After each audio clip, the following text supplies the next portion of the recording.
You know that I was a gangbanger? So you know, all blood neighborhood, homie, the only white motherfucker.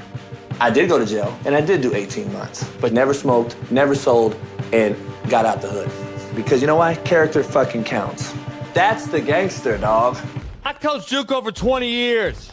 Left Indy, Netflix, Last Chance U. The way they decided to depict me, and I decided to start my own shit, my own show on the realest show on Planet ERF, the Coach AB show. Didn't know who I was going to have as a co-host. So about 6 years later, I decided to hire Big Smitty, Naptown's finest. I found the best young producer in the biz in Big Bailey. Now we're on the brink of becoming the biggest show, the realest show, and the best show on the internet. Just like I did unintentionally while being filmed on Last Chance U, raw and uncut. Coach JB and Big Smitty every single day, 6 to 9 a.m.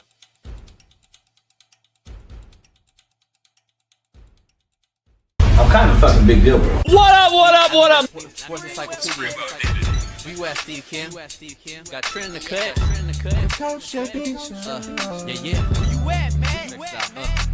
In the gym shooting, I'm Durant. You ain't shooting John Moran. No fucking stupid, we ain't losing. Grind like something to prove it. Came to conclusion that it's proven. Yeah, I'm proven with a reliable source straight from the mouth of the horse. Smitty and JB and Smitty from West Coast to your side. Worldwide, we in your city. Keep it 150. We never change what's happening. Hurdle and get it cracking. No capping, we never lacking. Light them up, wet them. You motherfuckers better be ready to play. I should have ducked his bitch ass in the face. Gay shit, homie, I'm so tired of these fucking gays playing football in my sport. How did Mina Kimes get there? Well, guess who her husband is? Why are you allowing this broad on your network that doesn't know shit? Do you know what a 3 technique is? No.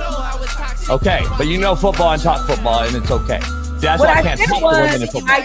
You fucking slap dicks, issues get pressed so past it don't get sacked like bags and baggage. Smitty and Jason Brown, killed it, yeah, it's a rap. We what the game's been missing, we switched it and filled the gap. Smitty and Jason Brown, we killed it, yeah, it's a rap. We what the game's been missing, we switched it and filled the gap. To put the fear of God in these motherfuckers.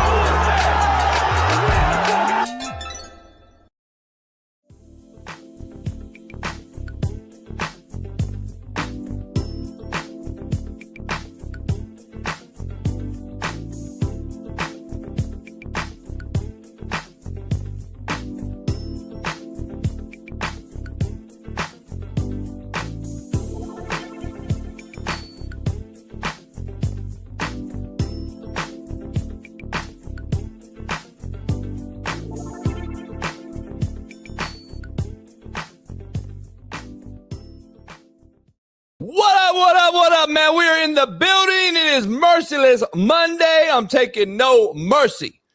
Just put on your strap on your seat belts, put on your hard hats because it's ready to go. Go time. Take the E out of ego. It spells go. We got a Merciless Monday. Big Matt McChesney will hop in. Sean King, Black Ice, of course. And Big Smitty and I will rock the house. It is a Monday. This will be our last week before the regular season. College football week 1 kicks off. So after this Friday, we'll be off for our 2-week summer break. And then we'll be back the 31st of August. Of course, there'll be a bunch of videos up, Whitlock and etc. that I'll be on. My main man, Siski, shout out to him being on his show. I'll address somebody here in a minute that said I'm lying. We'll talk about that. But Maxx Crosby, he hits Kirk Cousins in practice, and both were suspended. I think both things were good for the Raiders and the growth of a new coach and a new team. This isn't anything other than some practice beef, and I'm very glad Kirk Cousins said enough is enough and showed his team that he's not a bitch. The WNBA continues to look foolish and the complete hypocrites after Enes Kanter and Royce White did a troll job of all troll jobs by declaring for the WNBA draft. If you say it's all inclusive and you want trans to be accepted in your league, don't be mad now that 2 men say they consider themselves trans. I don't get the issue. What a joke of a league. What a joke of a league. And then Sophie Cunningham gets fouled hard on the girl that tweets out white privilege right after being ejected. It's the same shit that happened to Sophie Cunningham last year. And what happened? She was suspended. She got ejected. She got ejected for the same type of foul. We got to stop with this shit if anyone's going to be seriously taking this league serious and really watch it. But what do I know? What I do know is our Far East Sider. 317 on the Merciless Monday. LeBron hairline having. Lamar Jackson loving. AR5 defending. Caitlin Clark jocking. Our main man, Big Smitty, joins the show. What's going on, y'all, man? It's your boy Big Smitty. It's Monday. We feeling good. We feeling healthy. We slept good last night. We're feeling energized. Hope you had a great weekend, Jason. I didn't see no yacht videos, no pictures, so I'm hoping you rested well this weekend. Your skin look a little better. Your eyes look a little bit more clearer, so I'm happy to see you, Jason. There's a lot of all weekend boat. Damn. I just can't show that video no more. I got trouble because I got like a lot of shit going on. I'm trying to juggle a lot of shit, and if that you got in trouble, you're single. No, I know I'm trying to juggle a lot of shit. If you get my drift, and it's like they're catching on. Who's they? Them.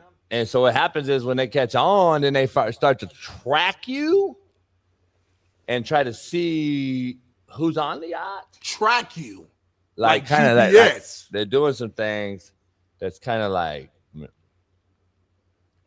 try to pull up certain restaurant.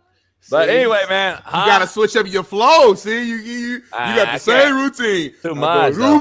Take me on yacht, pull up to my homie restaurant, park it. Ooh, take them out, go to the same restaurant, go to the same table. Ooh, next day, rinse and repeat, new bit.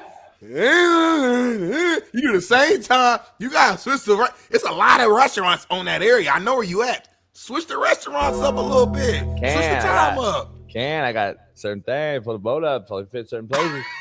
But anyway, I had put that boat at the same spot. Yesterday was no joke. It was the craziest shit I've ever seen on the water. What? I had a homeboy that brought his homeboy that I ain't seen in a while, me and Ruben. This motherfucker got so obliterated in the inlet coming in. This motherfucker was literally dancing by himself. I didn't even know. On the back of the boat, this motherfucker fell in. Not only did he fall in, he hit the swim deck, fucked up his leg, fucked up his side, ripped my flagpole. I told that motherfucker he got to go. So I dropped that motherfucker off. Then the motherfucker showed back up 3 hours later. Homie. Then, that's the needless here or there. Then we're driving into fucking going to eat. Two boats collide head on. What? Wow. In the middle of the fucking harbor. What? Homie, in all that space, all the water in the world, two motherfuckers, like 20-foot boats hit each other. Like bumper cars. You heard that motherfucker too. Bow. We were like, what the fuck is this? Then they're arguing, motherfucker filming each other, and then they're circling each other. I said, dog, what's cracking out here? Then we get to the spot, whoop-de-whoop. Yeah. Motherfucking, the Duffy boat guys are the worst. I don't know how they just rent them out. Smitty, you can literally go get a Duffy boat right now, rent it out, you and your girl. You don't got to pass the test. You ain't got to prove you can drive a boat. You ain't got to do shit. These Duffy motherfuckers are hitting people everywhere. The Duffy boat hits a yacht, pow, right in the front of the restaurant, then backs up and tries to go again and runs right into the dock. Homie, all this happened within an hour's time. It's like some hood shit. No, it was Sunday was a weird vibe. I mean, you felt it in the air. Like after a while, you felt it. Like you probably should have left then. Like you're a good reader of people in situations, and you've been at parties, JB. You're like, you know what? It's time to leave. You should have left that yacht. Yeah, it was. But you know what? It's like somebody in the thing said, JB always comes around some story like that. It's just true. It is what it is. I can't make it up. So it is what it is, homie. Shit happens. So I mean, it is what it is. Let me see. Is that my shit? Man. But before we keep going though, let me holler at the chat real quick because I ain't talked to them the whole time. Bailey, I turned down a little bit on my actual mic. I don't know if that helped or not. You said I'm good. Okay, then we good, man. Shout out to Feelings Hurter. We got Feelings Hurter. We got El Monty said Fresh Cut Smitty. We got Grit and Grace April Joy. Of course, we got my biggest hater, Josh Fele in the building. Go ahead and send that money to my Venmo right now since you brought it up. I wasn't even thinking about it, but appreciate you for bringing that up. At Darnell Smith. We got Cambray Rose. We got Willis Mullins in the building. Who else? We got Raging, Jalen the Cajun, one of my favorite names in the chat. Cypher 312. Give me 3 more, JB. We got X Big Boy Larax, Coach of RN. All right. We got Jared right here in the building, 92. And then, of course, we got Jay Uso in the building. My guys, man, hit that like button, subscribe, become a member today. We appreciate y'all, man. It's good seeing y'all. And it's going to be a hell of a show, man. I feel great right now for some reason. I don't know what it is. Shitty. I feel shitty. Sorry to hear that. But I mean, I don't know that. You know what I mean? It's like you can't handle like adversity, huh? Like I want to bring you down real quick, and I want you to make sure, like, nah, you ain't gonna shit on me today, but you do. You just go right in the tank, homie. That's why you gotta be careful, though. That's why I know Limbo used to have to motivate you on a daily basis, I bet, because as soon as he yelled at you guys, you probably just you was hyped up and going to practice that day, and then he shitted on you at practice one day, and you motherfuckers just No. Damn, homie. I go to my team, I'm like, this motherfucker tripping today, ain't he? Like, and then now we vibing up, but we still cool. We just like, this motherfucker trying to fuck the vibe up today. I see what he on. Coach Limbo, I see what he on today. But we still. Let me ask something real quick. The Raiders, in the light of the Raiders' little skirmish between Maxx and Kirk Cousins, let me ask something. The best practices you ever remember. Yeah. Was everybody aligned on the same page, or were the players and coaches on separate vibes to have a good practice? So I'll be honest, I've never had a good practice if everybody was out there happy together. Yeah, no. It don't make sense. I had to be the asshole, and I make sure it wasn't an asshole in a bring you down way. Yeah. Like I'm not gonna be the Grinch out there, like where nobody wants to be out there. My shit was never that way. Yeah. Now some days I had to turn into that guy where you ain't gonna be happy, but I had to make my coaches assholes to get the players to have fun and be crazy. If you're all out there happy-go-lucky, the players take advantage of the coach. I loved when, like, during team time, when the defensive coaches and the offensive coaches are like talking shit to each other. Yeah, always. That made us be like, okay, we like scripted that. Like we the real game. We scripted that. I scripted it in the staff rooms. Oh, you did? Yeah, like, hey, Big Smitty, today you're the D-line coach. You go at fucking Keith, my O-line coach. You guys gonna go at it today. That's a Pete Carroll thing. He used to do that shit with Ogeron and Lane. I like that. When they weren't coordinators yet, they were deep position coaches. Mm-hmm. Sark would have one day versus fucking Rocky Seto. They would set it up and stretch. That's smart. But it was made as a player, I'm like, we feed off that shit, bro. It's like if I see my D-line coach talking shit with the O-line coach, now it's like if you love your coach and like I got a good connection, you want to make him right. So now you want to go out there and like, I'm about to beat their ass. Now I mean the O-line, now we into it. Now it's a whole situation where it's like organized chaos. Like we still locked in, but we're just playing at another level, and that brings out the best out of everybody. So yeah, man, it's crazy. Man, so look, I did a show with Siski, our main man Siski does a show. He does a good job. He clips everything, and he was asking me about recruiting trips and my craziest shit. And I saw you put Cap on there on one of them. But then, man, the homie put a Cap sign on there and said some shit, and I was like, whoa. But anyway, we've talked. I'm not going to say nothing bad. We talked since. But my main man, Orlando Scandrick, man, was going on the Instagram like, I don't remember any of this.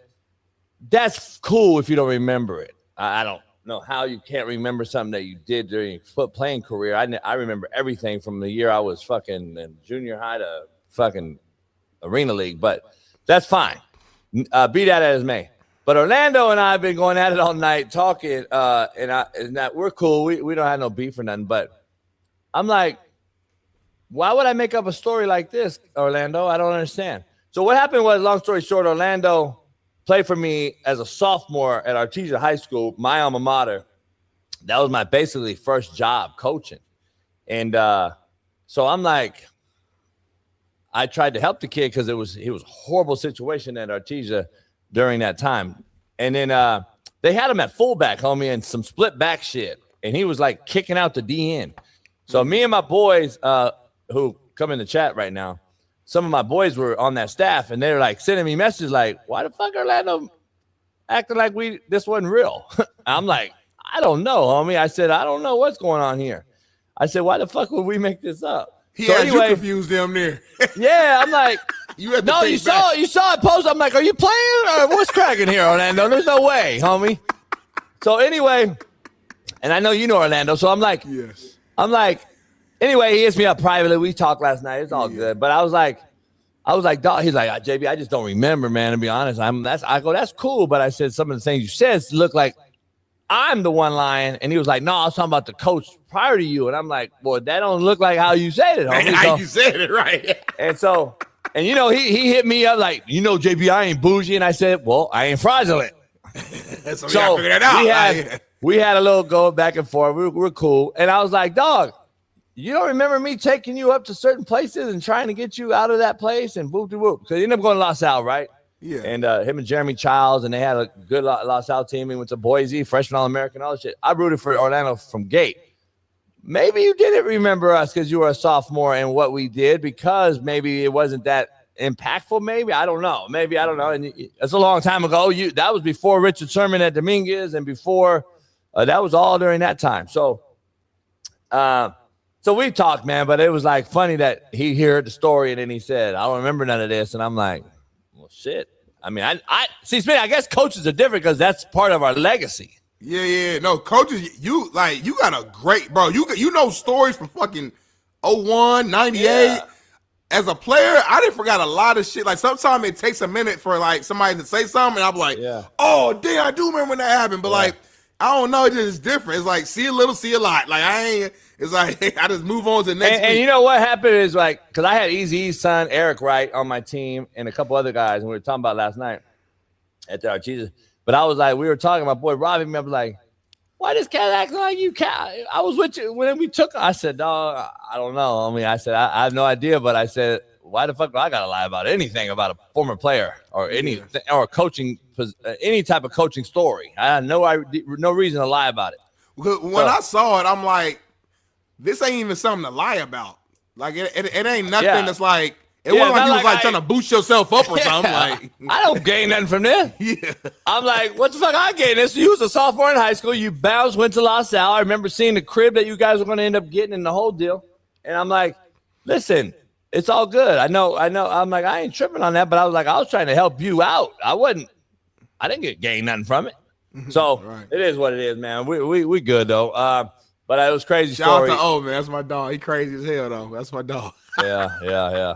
But it's funny. We got a big show, Smitty. We got a lot going on, but it starts today with the quote of the day. Oh man. Powered by Cauchy. Use our promo code Coach JB right now. Get $10 on $10 on $10. You get $10 back. You spend $10, you get $10 back. On damn near, huh? Damn near, for real. It's like a 10 for 10 for 10 for 10. So you did it and spent 10. So don't get it. Quote of the day, Smitty. A weak routine creates a weak future. Oh.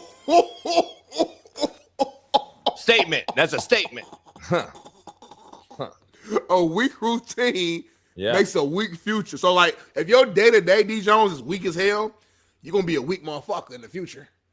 So you got to switch up your day-to-day. Yeah. I mean, damn near you have to. Like, D Jones, I'm that type of motherfucker just continue to weak. Chris, I don't think I'm rich. I am rich. Cauchy. Keep going. Contrary to belief, powered by Cauchy. Yeah. Smitty, the hardest person to outrun is the one you could have become. Contrary to belief. The hardest person to outrun is the person you become. Is that a verse? I don't know. I damn near made it up. You be like rapping a little bit, like on accident. It's kind of weird. I am a rapper. I was the original Eminem. Really? Yeah, damn near. What's the name of your group out of Compton? As much as I hate Jason, that was the bar. My group we were called Casper the Friendly Ghost. All right. CFG? CFG? CFG, homie. Casper the Friendly Ghost, homie. Compton. The whole group was hitting this? All blood neighborhood, homie. All the white boys from Compton was hitting this the whole time. Yeah. Hey, I need that video. I'm gonna say that video the rest of my life. That video funny as fuck, bro. The hardest person out run is the one you could have become. You ain't catching them. Damn. You ain't catching them, by the way. Contrary to belief, you're not catching them, homie. You made mistakes already, homie. That's dinner. They ain't top 10. Like old buddy in the chat, he fucked. Ain't chasing them. But anyway, let's dive into the poll question, Smitty, right out the gate. Would you rather have the best QB or the best coach? Go. The best quarterback all day long. No disrespect to you and all the great coaches. Don't get me wrong, but you could be the greatest coach in the world.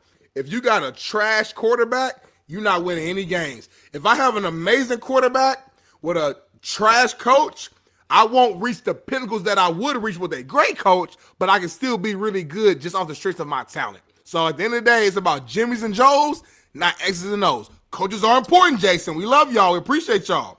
But at the end of the day, give me a great player over a great coach. And I mean that in basketball for sure, football for certain, and tennis for thirds. Whatever the sport you want to pick, give me the talent.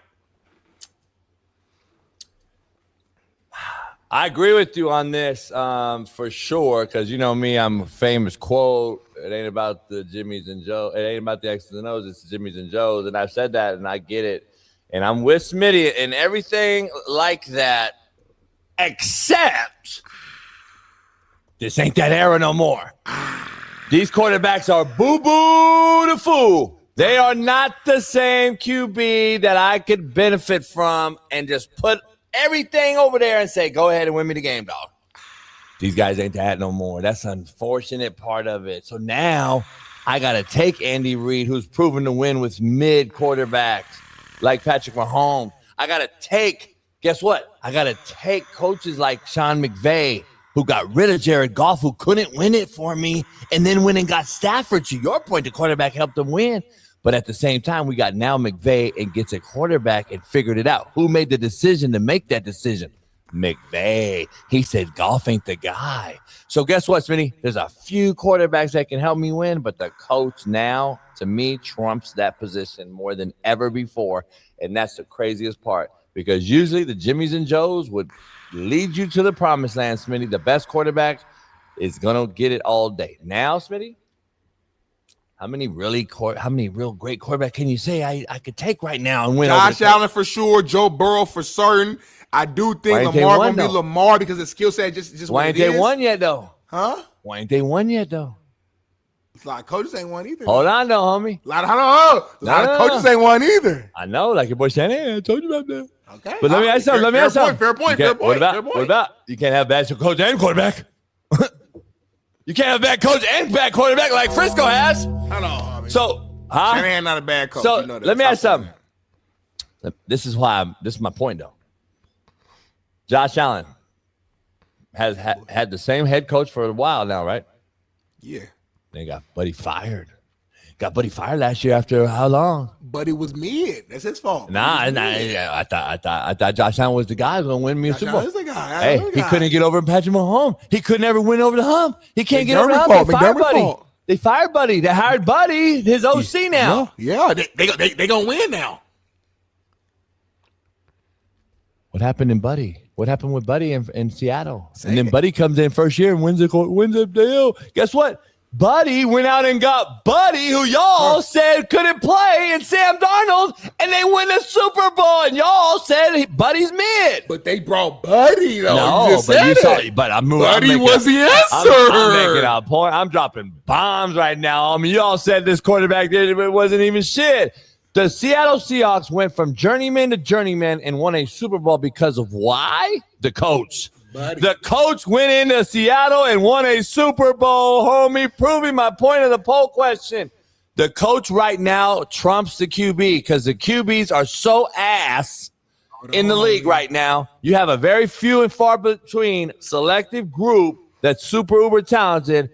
And after that, Smitty, I'm taking the coach because the quarterback position is so worn down and watered down and city and mid. I'm taking the coach. McDonald proved my point last year. Go. We thought Belichick was the reason for the Patriots way in the Patriots Super Bowl, but now we seen the hindsight. But he has a track record before that. Belichick might have been the problem because Belichick fucking young bitches, and he got his son sniffing, and then his fucking GM is talking to having HR problem, and he got disorder. So now we know the Patriot way was the Brady way, and the reason why they won was because the quarterback, not the great coach, the great QB. Hey, let me ask something. New England went to the Tampa and did the same thing again, rinse and repeat. So it goes to show me and prove my theory that a great QB is over a great coach. Go. Let me ask you something. Give me Caleb Williams stats from year 1 to when Ben Johnson took over. Go. I don't know them verbatim, but they're better year 2 with Ben Johnson. Yes. Give me the Bryce Young stats before they got the new current head coach, who's a quarterback guy, and Dave Canales. Go.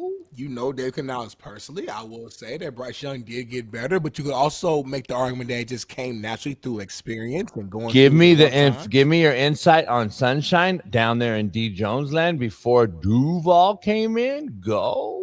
Still shitty before, still shitty afterwards. Hasn't won anything before, didn't win anything afterwards. Duval. Give me the situation on Bo Nix prior to Sean Payton. Go. He went to 7 different colleges. He went to Oregon. He went to Auburn. He went to another school. He was in college for 10 plus years. He got all the NIL deals. He's a millionaire. He got to the league. Sean Payton got there. They did pretty good. Who played Seattle in a Super Bowl and Drake May was Boo Boo the Fool and then he was an MVP candidate? Go. We found out Mike Vrabel was allegedly fucking dirty Diana though, and he was distracted in the Super Bowl. So Drake May played horrible in the Super Bowl. Didn't get the ball to Stephon Diggs. Stephon Diggs left. He's now watching the Commander, which means Brandon Ayuk was lying and his career is over. So that's what happened. I can keep going too. It's fucking crazy, yo. I can damn near cook. I can damn near cook the whole way through. I mean, how shitty quarterbacks were, and they get a coach that actually is competent, knows what the fuck he's doing, and guess what? You see a huge uptick, homie. So I'm just telling you right now to my point of the poll question, it's fair both ways. Of course, you know me. All things are equal. I'm taking a quarterback. I'm gonna be real with you. I'm gonna take a quarterback because he can get me out of trouble on a bad call. Hello. Because that should be like common knowledge for anybody in the chat. I'll take the quarterback all day in a normal setting when I know that motherfucker was a motherfucker. Now we got 2 big motherfuckers that ain't the motherfucker. And we got to have to depend on Andy Reid to run shovel pass to Kelsey because we can't run a straight drop back pass because Patrick Mahomes is so fucking overrated. He can't throw the dig route like all y'all think he's the greatest. But Andy Reid is in there creating shit for him. And then we throw bubble throwback screen all the way back to Mahomes. Homie, coaching now is actually underrated and the quarterback position is very overrated. Fact, not fiction. I have a question for you. As a head coach, you coached a lot of players, man. A lot of success stories. I'm sure you had a few negative stories as well. When you look back and you kind of see your babies grow up to become young men and they create their lives and they become fathers, they become married, and they become podcasters, analysts, fans, etc. And then you find out that you have like a player who like it's so slow that they believe that like a Jalen Hurts is better than let's say Dan Marino because of the ring he has and the one that Dan Marino doesn't have, and that same guy believes that Jalen Hurts is better than Lamar Jackson because of the ring he has and Lamar doesn't have, or he's better than Joe Burrow. When you've coached a player like that, JB, and you see like where they at now mentally, does it do a disservice for you of all the years and hard work you put into that kid and to see that it turned out to where like you like it didn't work? Like do you feel like you failed that kid when you see his mindset fucked up? Go. I failed the Trail Flowers.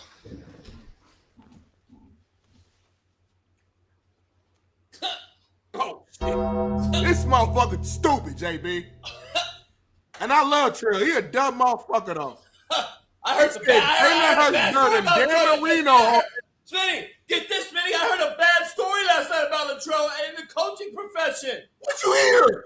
That he threw a coach under the bus. You lying. No, I said, oh my God. No wonder he transferred out of Cabrillo for me. Post game? Like what was the situation, homie? No wonder he's a fat motherfucker now. I thought he played running back. He did play running back. He was kind of insane, look cool. Look like a nose tackle, homie. Now the motherfucker having kids, looking like he has a kid, look like he carried a kid.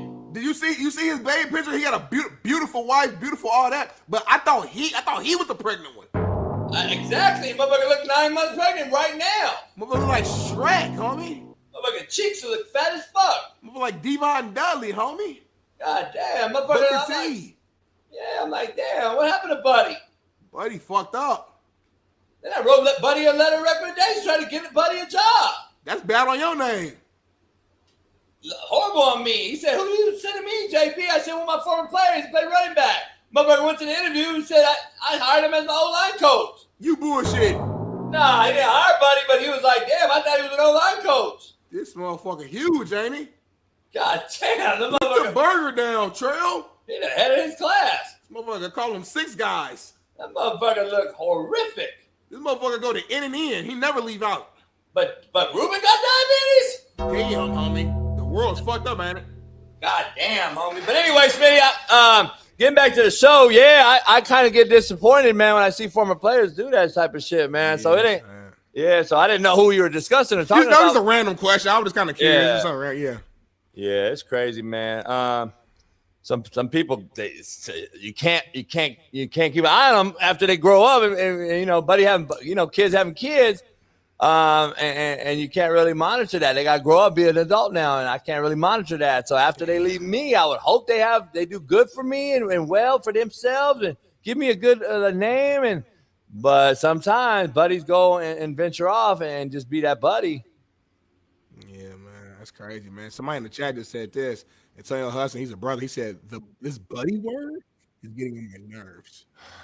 Yeah, well, your face with that shitty ass fake pro club on is fucking getting on my nerves. Yeah, I don't even know Buddy, but Buddy is a member, so fuck it. Yeah, Buddy's a buddy though, so all good. Well, let's get to the rundown, homie. It's a hell of a show. If y'all hit that like button and hit subscribe, man, you tripping like Scottie Pippen. We're gonna talk about Scottie Pippen a little bit later. But anyway, Raiders head coach Clint Kubiak told reporters that Kirk Cousins and Maxx Crosby were held out of practice Saturday for violating team rules with their fight during practice on Friday. During the Raiders' 8th training camp practice Friday, Maxx Crosby hit Kirk Cousins twice during the team period. When Crosby hit Cousins' arm a second time, the 15-year veteran had enough. Cousins got into Crosby's face, put down the cross, took a prayer, and grabbed the All-Pro jersey while both exchanged words before it was broken up. No punches were thrown, but again, this is violating whatever team rules they had internally, so they were both forced to sit out. JB, you earlier said that this was actually a good thing on both sides that it happened for the Raiders. Can you kind of dive more into that from a coaching perspective as to why that is? Go. Yeah, because Buddy, Kirk Cousins, I think I just go on my gut now. I don't know if it's true. I'm just going on my gut. I could be totally wrong. And I love Max, and I talk to Max frequently. Here's the thing. Kirk Cousins takes this job. They're going to say you're the OG. You're gonna be the starter. Maxx Crosby has publicly endorsed Buddy, Fernando Mendoza. And he's younger, and he's probably more hip, and he kind of has this whole thing. And maybe Max likes Fernando. Maybe they vibe better. I don't know. Kirk's more of an introvert, I think, kind of says it to himself, like a lot of older quarterbacks do. And maybe the fact that Kirk said, man, fuck all this. You want to keep doing that to me? Are you doing it to Fernando? So the point is, I've seen this happen, Smitty, where, wait up, you run past Fernando, but you hitting me? Okay. I like that Kirk addressed it. I like Kirk step up. I like Kirk. Now his O-line and other players see Kirk saying, oh, this motherfucker's the OG, still the OG. Fucker's thrown for 4,000 yards in this league several times. Much love, dog. Much love. I wouldn't be shocked if it was orchestrated by the head coach. Hello. I wouldn't be shocked if it was orchestrated by the head coach. But suspending them both makes perfect sense to me, letting everyone on the team know this is not going to be tolerated and accepted, and I don't care who you are. So you suspend the starting quarterback and your best pass rusher, future Hall of Fame pass rusher, Maxx Crosby. So I like it. Yep. Before I get my original take, you got my brain thinking now, because you just said that you wouldn't be shocked if this was like orchestrated behind the scenes. These are your two leaders, right? Offensive and defensive. You think, am I crazy to say, if it was orchestrated, that this was a way to give both Maxx Crosby and Kirk Cousins a day off without making it seem like they're getting a day off? Is that crazy to even say that? Nah, because if that was going to be the approach to me, I think he would let that be known to everybody. And he would alternate that because I've seen that in the league where coaches alternate certain guys and this is your schedule off. And I think it's a known thing rather than orchestrate something fake like this, because now you got guys a little bit on the eggshells. I don't know if you get the best out of them. Okay. In the NFL, you could do those things and it's normal. Okay. College makes sense what you said. Okay. In the NFL now, I think the coach would have been out there and said it. Now, you're right. And what I mean by orchestration, I don't know if he went to both of them and was like, "Hey, you guys fight today," or I'm not saying that where it's corny like that. I'm saying like maybe it was a fact that he kept the whistle a little longer than normal, and he knew some shit was going to happen. Maybe he knew, like, you can't orchestrate some shit as the head coach and not let any players know, and players don't know. Manipulation on me. I keep the whistle going a little longer, motherfucker. I knew something was going to happen. Now I orchestrated a fight that I wanted to suspend 2 people for because I wanted to set the tone. I could do that shit myself all day long. Smitty, I used to do it all the time. I used to keep a drill going, knowing there's going to be a scrimmage or some sort of shit, so I could teach them a moment time where motherfucker come off the sideline, and then now we reteach it and show, oh, hey, motherfucker, you can't come off the sideline, dumbass. So I kept the whistle going longer so that I could really orchestrate a bench clearing brawl. Wonder why I never had one as a coach. Wonder why my players never got in fights with other teams. That's all I'm saying. Oh, yeah, I saw you on Garden City. Shut the fuck up. After this game, it was me and the head coach. It wasn't my team. You didn't see my team go have a melee like East Mississippi motherfuckers, did you? So at the end of the day, Smitty, you can't orchestrate it as a head coach without the players knowing. Just real shit. So yeah, I wouldn't be shocked if he did that. No, I appreciate that coach's perspective, because like I said, from a player side, shit, we don't be knowing what be going through your head. But now my original thought when I saw this is like, this is regular camp stuff right here, homie. As a D lineman, man, one of the hardest things to do is take your foot off the gas. Like, Maxx Crosby's a guy, he's all effort. I've came on the show multiple times, and I told you, the reason why he's one of my favorite players is because he's a guy that no matter how successful he's been, no matter how much money he's made, he's out there to prove something to you. He's out there to prove that he's the best. He's out there to show you that he's the best. And I don't think he don't have a switch. It's like, I'm either playing full speed or I'm not. And as a D lineman, it's hard sometimes at practice where I done put on this good ass move, got past this guard, got past this tackle, and now you're making me pull up on the damn quarterback. It's like, you know how hard it is to get to the quarterback in the first place? And I done finally got past this big, heavy, 350-pound motherfucker, and you gonna tell me to pull up? Nah, homie, I'm about at least tag off or something. I gotta at least touch him. I gotta make it clear on film. So when we go back and watch film, the coaches know on the offensive side and on defensive side that whatever ball that Kirk ended up throwing in a real live action, that ball ain't getting off. I'm here. That's a sack on my list. I don't want to pull off and turn and run to the right and sprint and then leave it up for questioning. Nah, homie, we out here competing and getting better. Now, of course, you got to be smart. You don't want to get too close to where, oftentimes you'll see a quarterback throwing a ball and you get too close, and on their release, their figure come down, hits your helmet. Now they fuck their finger up. You're messing up practice. So I get it. I'm not saying don't be smart. You got to be smart. I'm just saying from a defensive lineman's perspective, sometimes it's hard to flip that switch. Like the way we wired to just be on full go. To do what we do on a day-to-day basis, to go head on with another 6'5", 350-pound plus crazy athlete, super strong offensive lineman or multiple offensive linemen, and to do that repeatedly, it's a different mindset to even go through that. So you can't tell me on one end, be psycho, be crazy, but then turn it off immediately. Sometimes that shit hard to do. So I love it. I like it. Maxx Crosby's a hell of a leader. I think he did it for a purpose. And I wouldn't be shocked the Raiders actually make some noise this year. Yeah, they're a 6-win team at best. But at the end of the day, Smitty, what? Damn, he got no belief, homie. I'm just saying, to me, you're going to have an older Kirk Cousins. You really don't have no outside threats. I mean, their wideout room is pedestrian at best. Your tight end's your best player on offense. You got a young running back behind the line. They did improve the center position. They did improve a couple of spots. Getting got the best tight end in the game.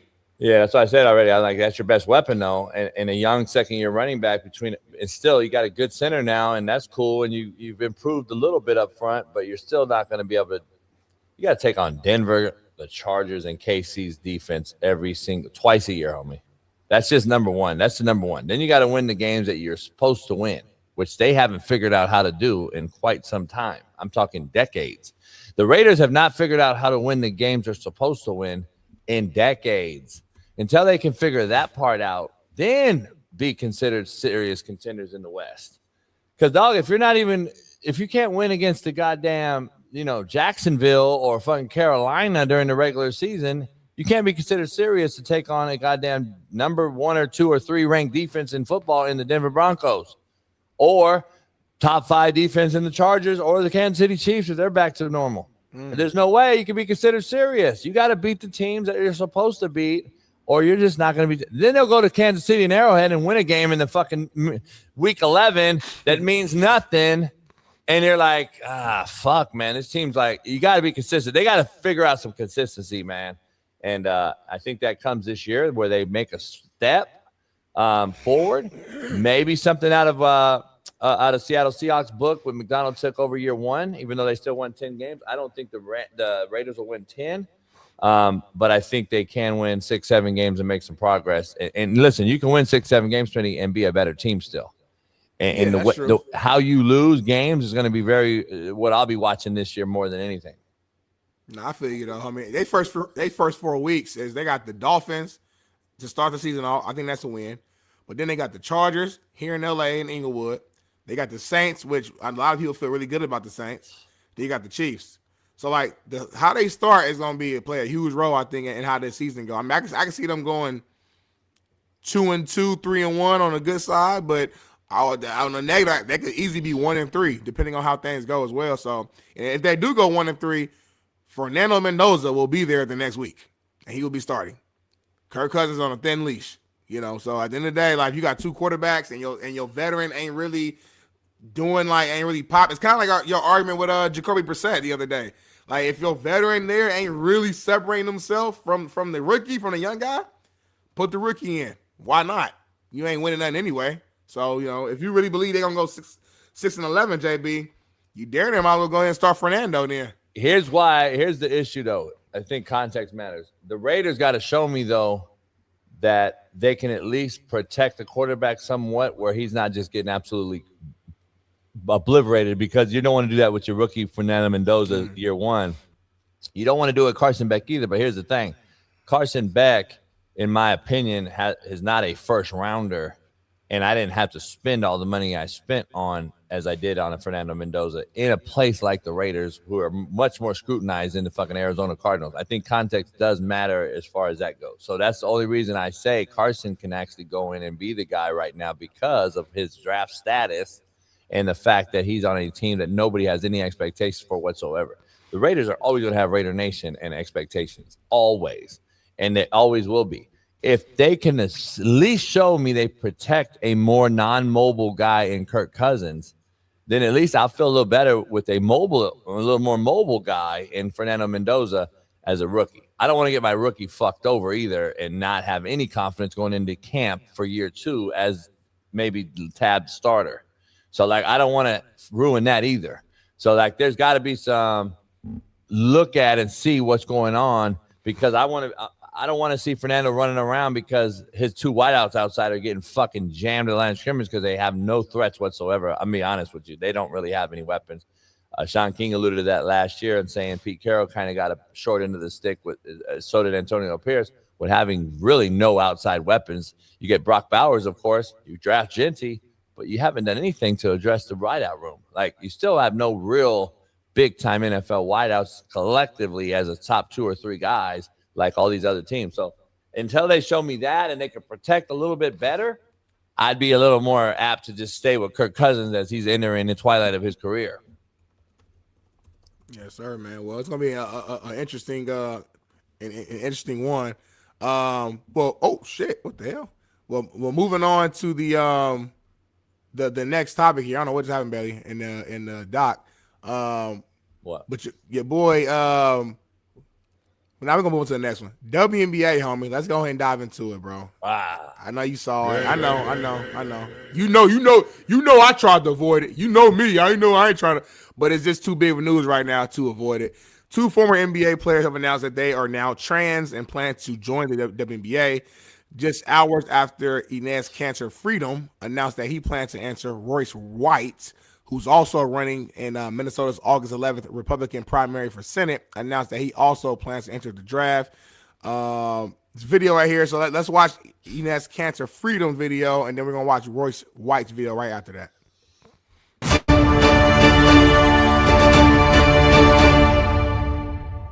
After careful consideration and reviewing the current eligibility guidelines, I am officially declaring myself a WNBA prospect.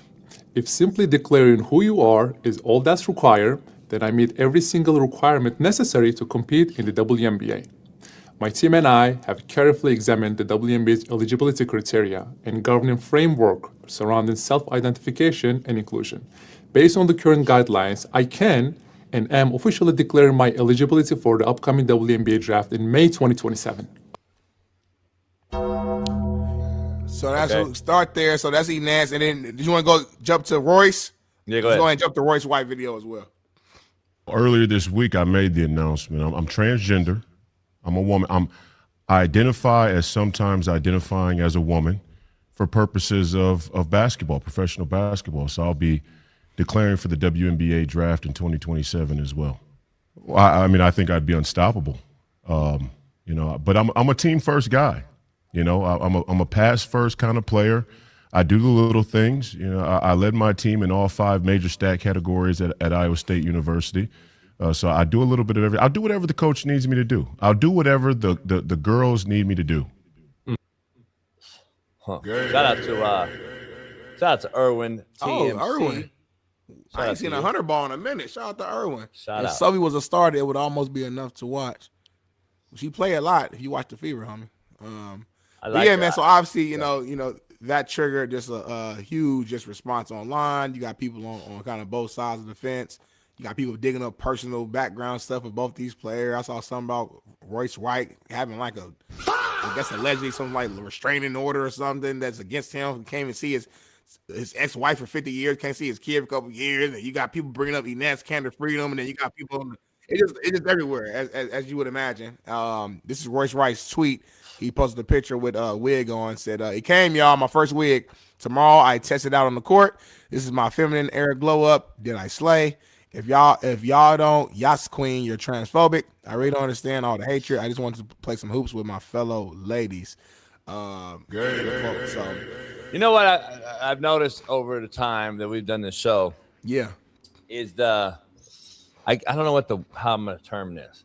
Take your time. Whether it's, I don't know if it's transparency as much as it's been acceptance of social media at big time conglomerates such as ESPN accepting certain things to be said or done, such as smoking weed now, or which would have got you fired back in the day, or saying certain things.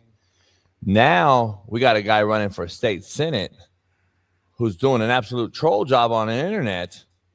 And he's allowed to, he's going to be running. He's going to be seriously taking a serious candidate in the Senate. So this would have never have happened for you. You're never going to have this. So I guess social media has created such a platform where you can't even either cancel a person, or if you do, now we may have grounds for suit. Can I sue you now to discriminate? Are you going to discriminate on me running for Senate if I went out and did something on social media? There's coaches, Smitty, every day that are head coaches for certain places. On their Twitter, though, it says, my takes or whatever don't reflect anything from whoop-de-whoop college. So the college now cannot fire you for your social media or online takes. Legally, right.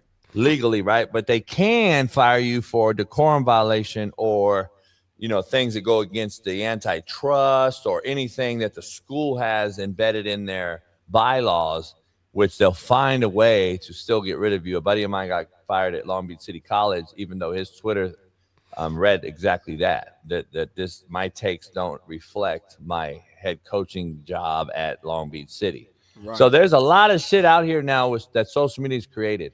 So having said that,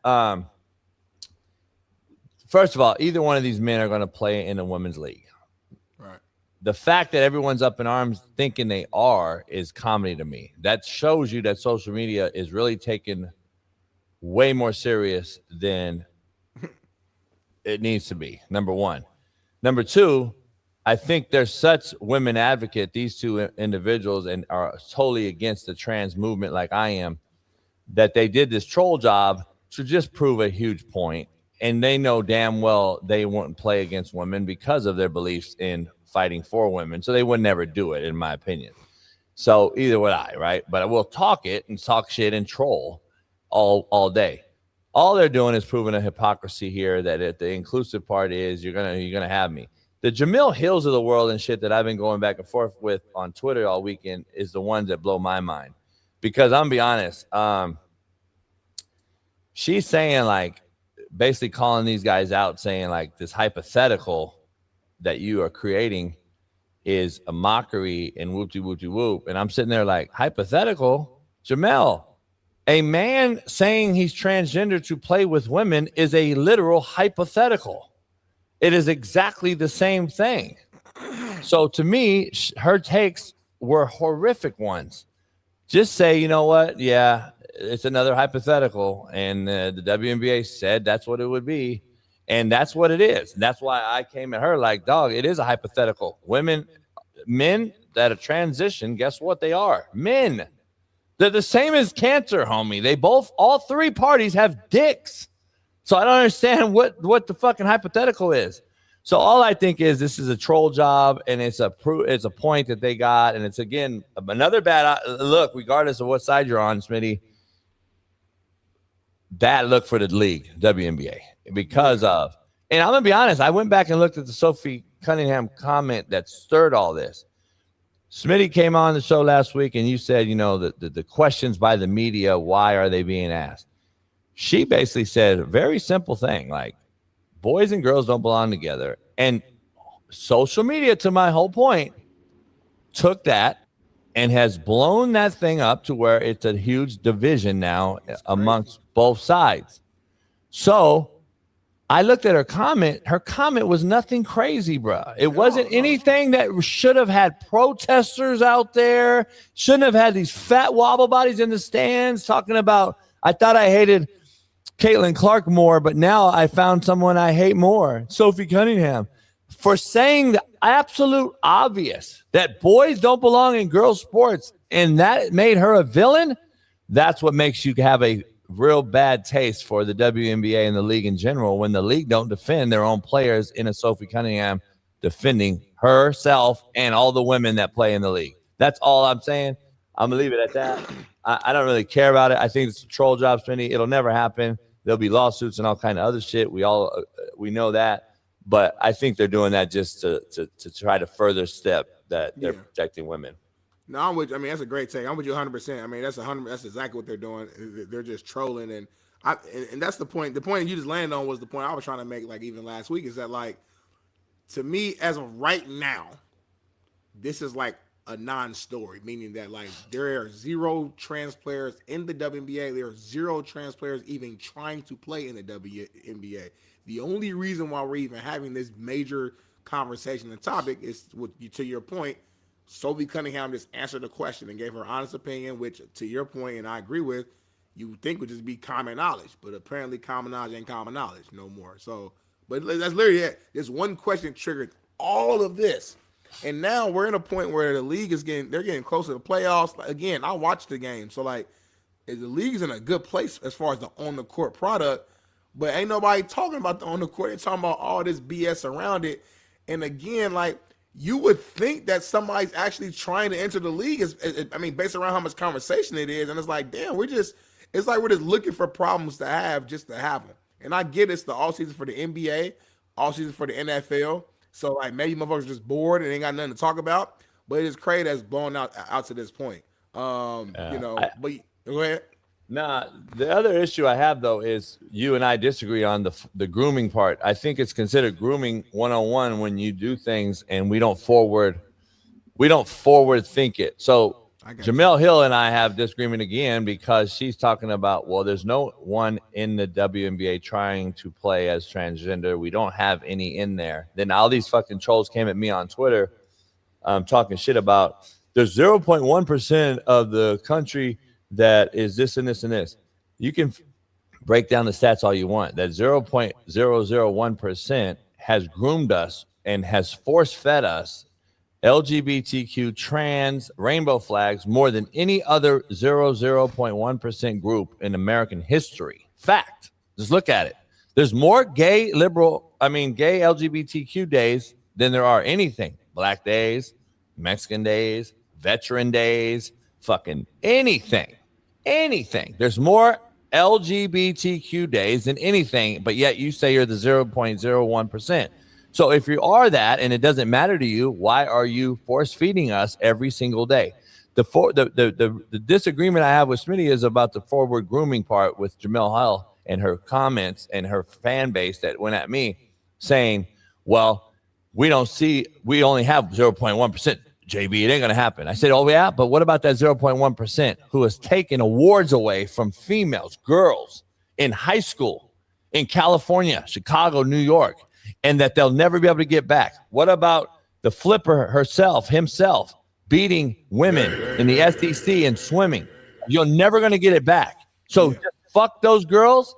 Fuck those girls that actually competed in a girls' sport and got a man to take all their shine away during the highlight of their young female careers, trying to be athletes in a female space that they thought was safe, in a place like swimming with women and running track in California with women, and a boys beating their ass in track out here. We see this all the time.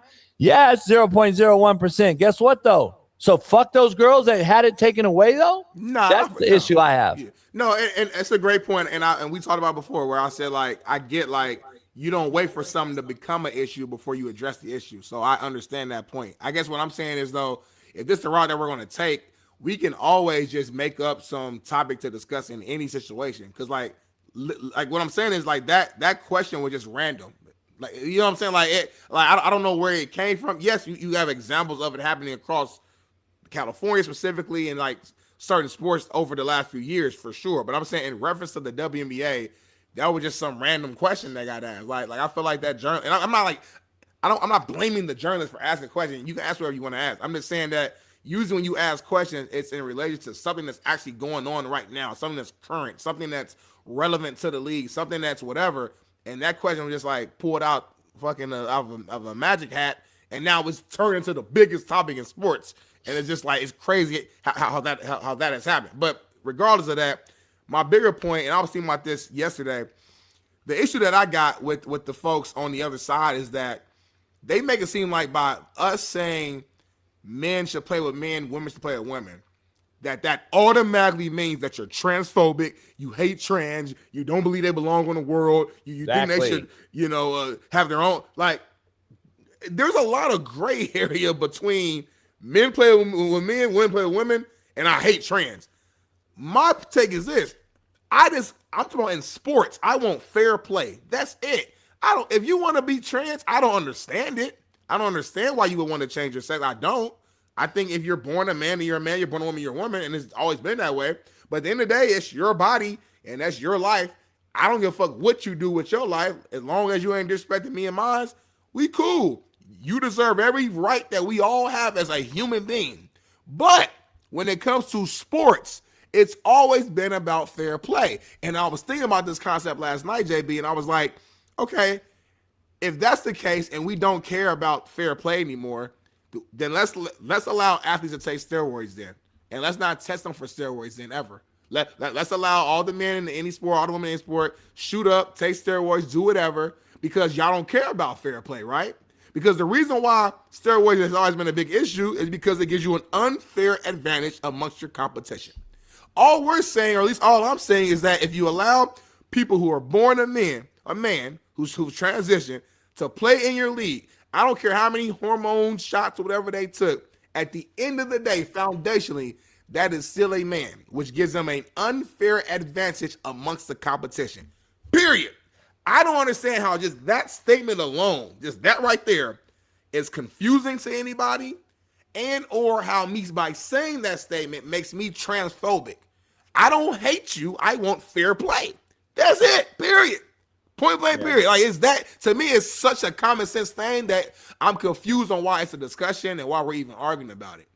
Here's the reason, and I'll end it on this. Take a break before we get Matt McChesney in here, Sean King on a Merciless Monday. When the coach wore the shirt that promoted it, though, is why these guys, in my opinion, came out and did this, because the hypocrisy matters. If you're going to sit up here, and you just said it beautifully, what Sophie Cunningham said was just the obvious. Why she's taking all this heat for spitting the obvious take to a question that we have now seen divide the whole league and the country, then why are we mad when we defend or go at the woman promoting that exact thing? She's promoting it by wearing a T-shirt, but yet Sophie just said, hey, this is just common sense. We don't want boys playing with us. But then she promotes the fact that we might be able to have transgenders in our league. Why would we hate against it?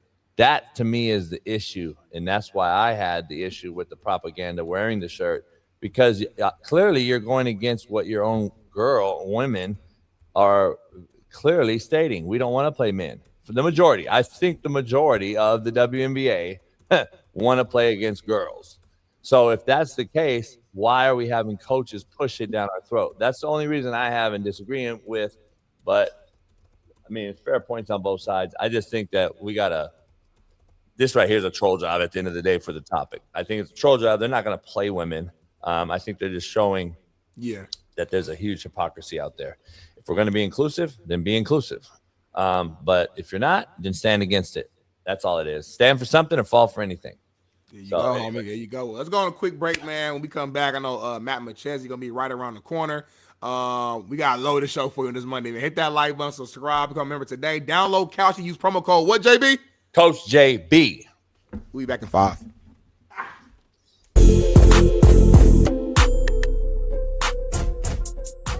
Hey, well, fuck it. I'll go home tonight. I'll drink my yak and smoke my stick, and I'll get it back cracking.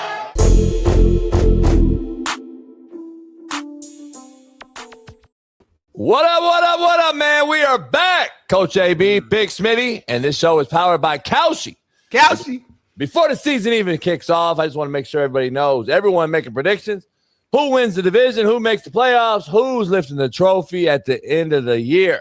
On Kalshi, America's #1 prediction market platform. You can trade those predictions in a live market right here.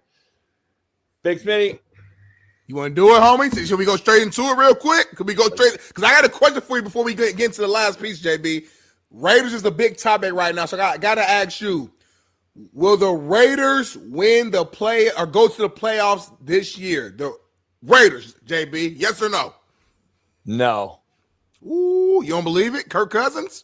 Raiders won't go, and I think I do think they're better this year, but I don't think they're making playoffs. I got them with about 6 wins, and I'm going to go from there. You can bet it right now using our promo code, Coach JB. Yes, sir. Yes, sir. You can. And make sure that when you're on Kalshi, you're always trading against your peers in a live market, meaning there's no house.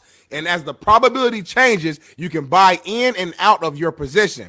Trade the draft pick, the game, and more on Kalshi, JB. Download the Kalshi app and use our code to get $10 when you trade $10. I'm going to say it again. Download the Kalshi app, JB.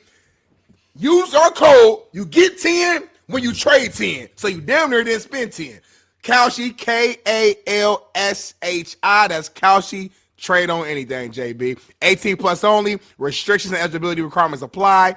Event contract trading involves risk, and you may not be suitable for all investors. So Kalshi products are not available in all jurisdictions. Prices, values, and available markets may differ from those mentioned. For more information, see Kalshi.com/regulatory, JB. Woo! Our promo code is Coach JB. Tap it in when you go to Kalshi right now. For Big Smitty and JB, I'll see you later on this. Peace. Hey, well, fuck it. I'll go home tonight. I'll drink my yak and smoke my stick, and I'll get it back cracking. Man, UNLV linebacker Justin. Hello?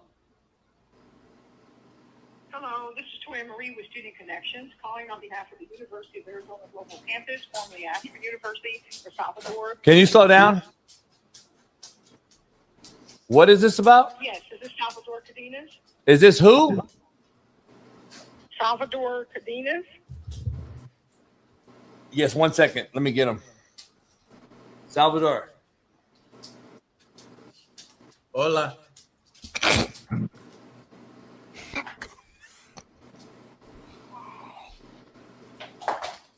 Hola. ¿Cómo está? ¿Cómo está? ¿Cómo está? Muy bien. ¿Y tú? Is this Salvador Cadenas? Sí, sí. Sí. University of Arizona Global Campus? Simón. One momento. Por favor. Bitch, fuck. I don't know Spanish, bitch. You don't know either. Fuck. ChatGPT. Hold on. Hey, Ruben can't speak Spanish. Ruben don't know a lick of Spanish, homie. Hold on. Motherfucker ain't black, white, Spanish. He ain't nothing. You don't know what ethnicity he is. He ain't shit. He said, Ruben ain't hola. shit. He said, hola, and check that. Oh shit. What's the name they want, Smitty? Salvador, I think. Or something. Oh my god. Hey, this shit ain't never with this phone. She said uno momento. She's trying to scam you, but she's trying to find somebody who can speak Spanish in the scam system. Oh my god. This shit crazy.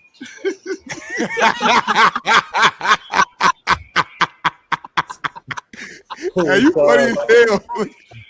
Sean cracking up. I'm ChatGPT in it, homie. Hurry up, though. Hey, Ruben ain't want to get too close in case they have voice recognition. You know? Yeah. Hell no. Buenas tardes, soy Norma, perdón. Voy a traducir a la señora. ¿Qué está la armada? Why, ¿por qué está la armada esto? ¿Ah? Quiero hablar con Salvador Cadenas. ¿De qué está la armada? ¿Por qué? Salvador Cadenas. Charlie? I can't do it. Well, we're just trying to be that if you need the help, it's okay. We're here to assist you. We're not here anytime. You have a good day. The bitch hung up. She said, I don't think you speak Spanish very well. Oh my god. Fucking Ruben had to leave, homie. Ruben spit his drink out, homie. I was trying to read the shit, homie, but it was too fucking much shit, homie. Oh my god. I said, Charlie, homie. She hung up on the motherfucker. Shit, what? That's insane, homie. Homie, she got a fire. Homie, I gotta read that. I gotta see that back. Paris, clip that shit. Homie, I gotta have that. I'm gonna collab on that one. I'm gonna collab on that one. You can't collab on that, homie. Please. Nah, not please. You can't pick and choose. See, Sean, this motherfucker pick and choose what he collabs on, homie. Have you noticed that shit? Fucking Ruben's bitch ass though. Hola, and then he fucking bounces. That's it. That's all you know. All I got, Sean, from the Mexican. All I got is hola.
Woo! Man, hit that like button, y'all. I'm back. He's white, I'm black. What you looking at? Late. I ain't late. I walked right in. You know, homie. On your phone. We gotta throw a banger. Like, can you give me the date for the first Palooza? Why you on bullshit, bro? I gotta let my wing guy know he gonna pull up for the free ski. He gonna just make wings. It's free, so why you care? I might throw him a little something just to, because he got a long drive. You live far. I'm gonna throw him some out of my pocket. We got the wing guy gonna pull up. You can fix your tacos. Just go to your little Mexican spot. Grab the asada, shrimp, pollo. Throw on the flat grill. Take 10 minutes. Boom. I'm gonna invite the little means for you. I'm married, so it's gonna be for you. Bring the means over. You know what I'm talking about. Homie's gonna be there. Poker on me. I'm gonna get you a pool table, weight room outside. It's gonna be popping on me. I need a date though. How about September 12th? Is that a Saturday? Yeah. September 12th. September 12th. All right. That's week, 2? September 12th. Let's see the games. That's shitty games, though. Michigan, Michigan, Oklahoma. Okay, good start. Arizona State, A&M. I'm not mad at that. Oregon, Oklahoma State. Potential. A new Oklahoma State. BYU, Arizona. Talk about it. I mean, that's Alabama, Kentucky, Cal, Syracuse, Duke, Illinois. Colorado. I'm not mad at week 2, but what are the week 1 games? Just out of curiosity. Yeah, I'm not sure, but I'm trying to time it up because isn't Steve Kim gone for one week 0 and week 1? Respectfully, I love Steve Kim. I can't determine the level, or I can't dictate the level of greatness the party's going to be centered around Steve Kim's availability. There's parties that I come to without there. There's a party that I miss, parties that he missed. Is what it is. So on September 5th, watch this. You got like Houston, Oregon State, Alabama, East Carolina. They're kind of shitty games. Oh, kind of shitty. I don't see a real, Ball State, Ohio State. Woo!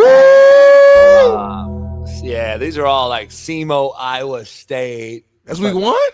Yeah, Texas State, Texas. Why week 1 so shitty? Yeah, because that 0 week, you got 0. Week 1's worse than week 2, bro. You got North Alabama, Tulsa, Oklahoma State, Sam. Week 2 is at least solid. Like week 2 is all right. Like I ain't tripping. Yeah.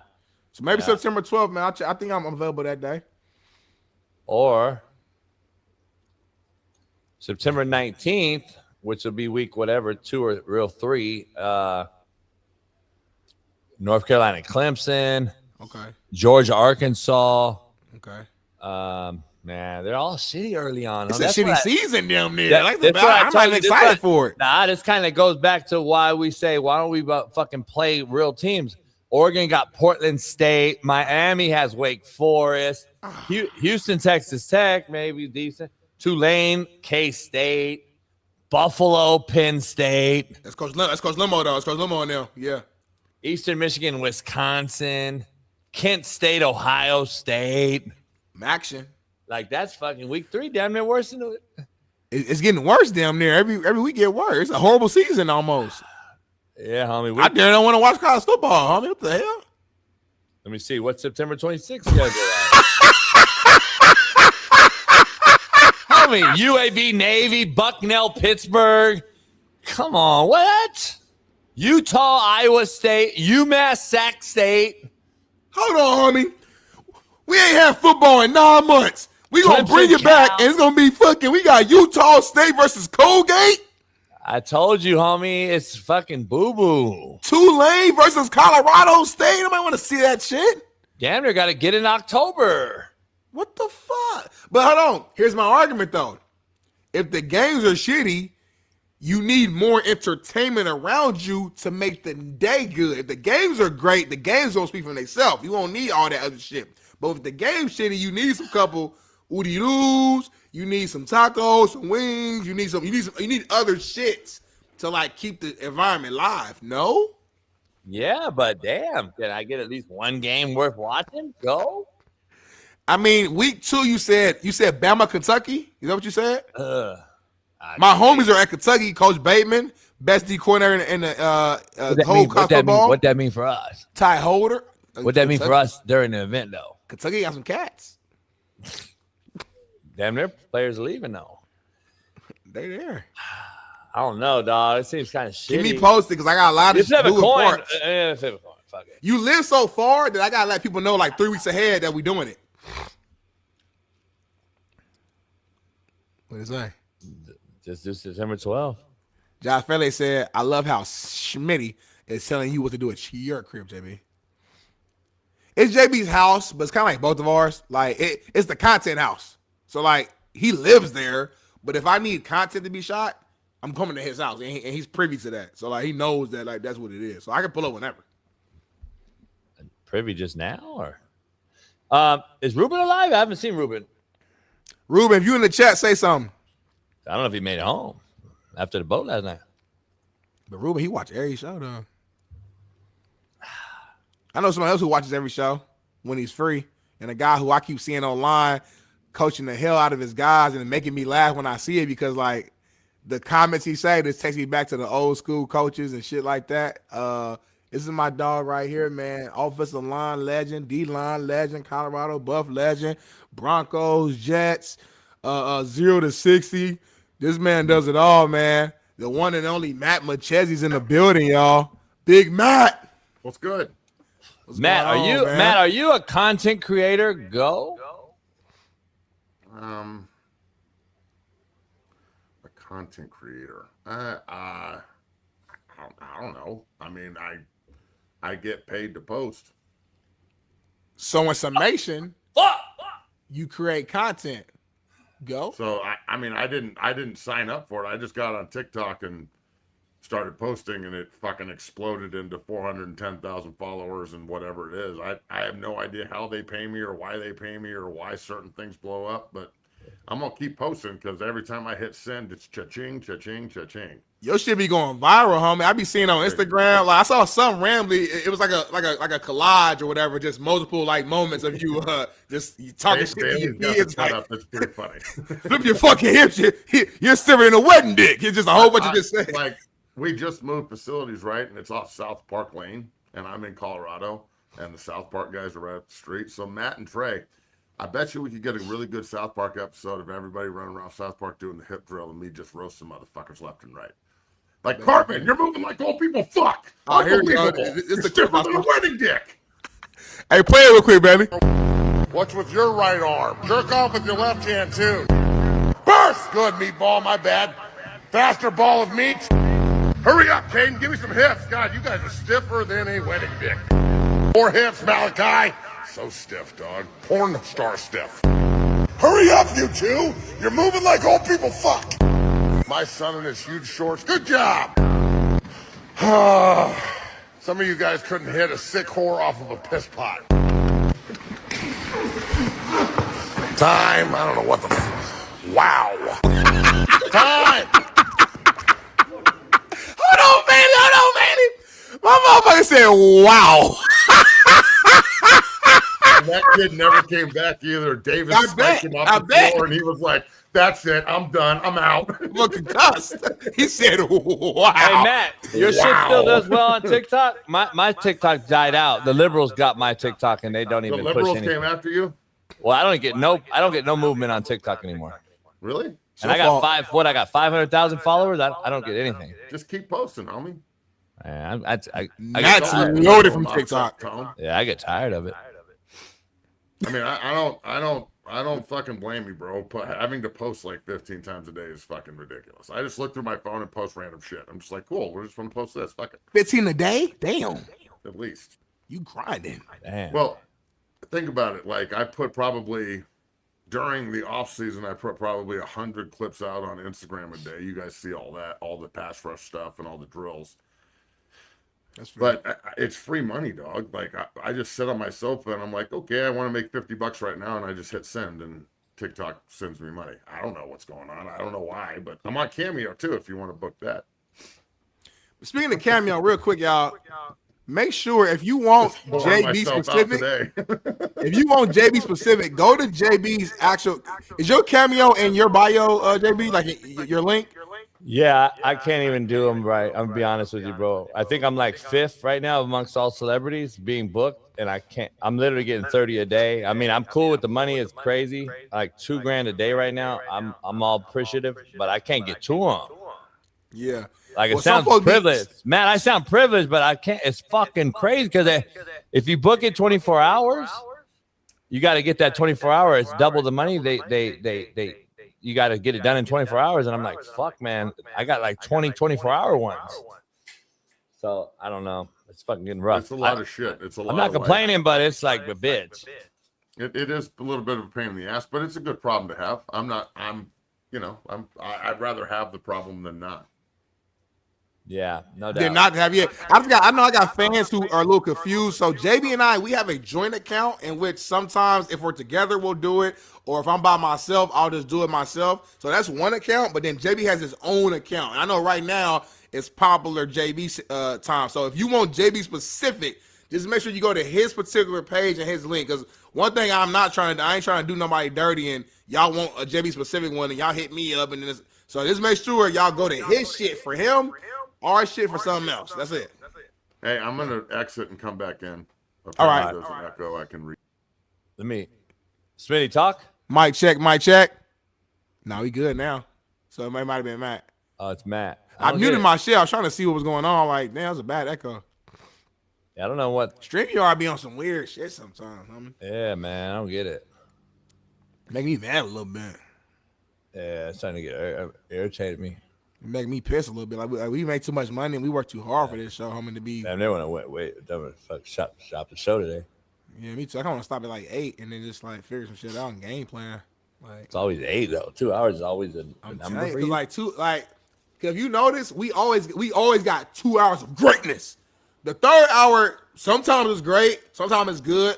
I'll admit, sometimes the third hour can be a little depending on how much is going on. Now during the season it's different. During the off season, they'd be like, that third hour, the energy drop. JB get a little tired. He got a shit. His stomach hurt. And then just start to get a little lower. That's it. 2 hours be fire. Yeah, I disagree. I had this talk with Whitlock's team yesterday. Okay. They're going to an hour. See, smart. But it's not smart because at the end of the day, the biggest shows, ours. And Pat McAfee, 3 hours. Those are the biggest shows on the internet, just for clarity? For live shows, yeah. Oh, okay. I know we were the second biggest show. That's dope. Yeah, biggest show. Killing it, man. Appreciate it. That hoodie fire too. Yeah. The black with the green outline. That's fire right there. That shit. I mean, I'm almost to playing weight too, bro. I'm fucking like 312 today. You look good, Matt, man. You look good, man. How's your back feeling? You were talking all that shit, and I'm like, God damn, I got to get ready for Smitty. Fuck. I know, man. My fucking bicep fucked up. I gotta figure this out.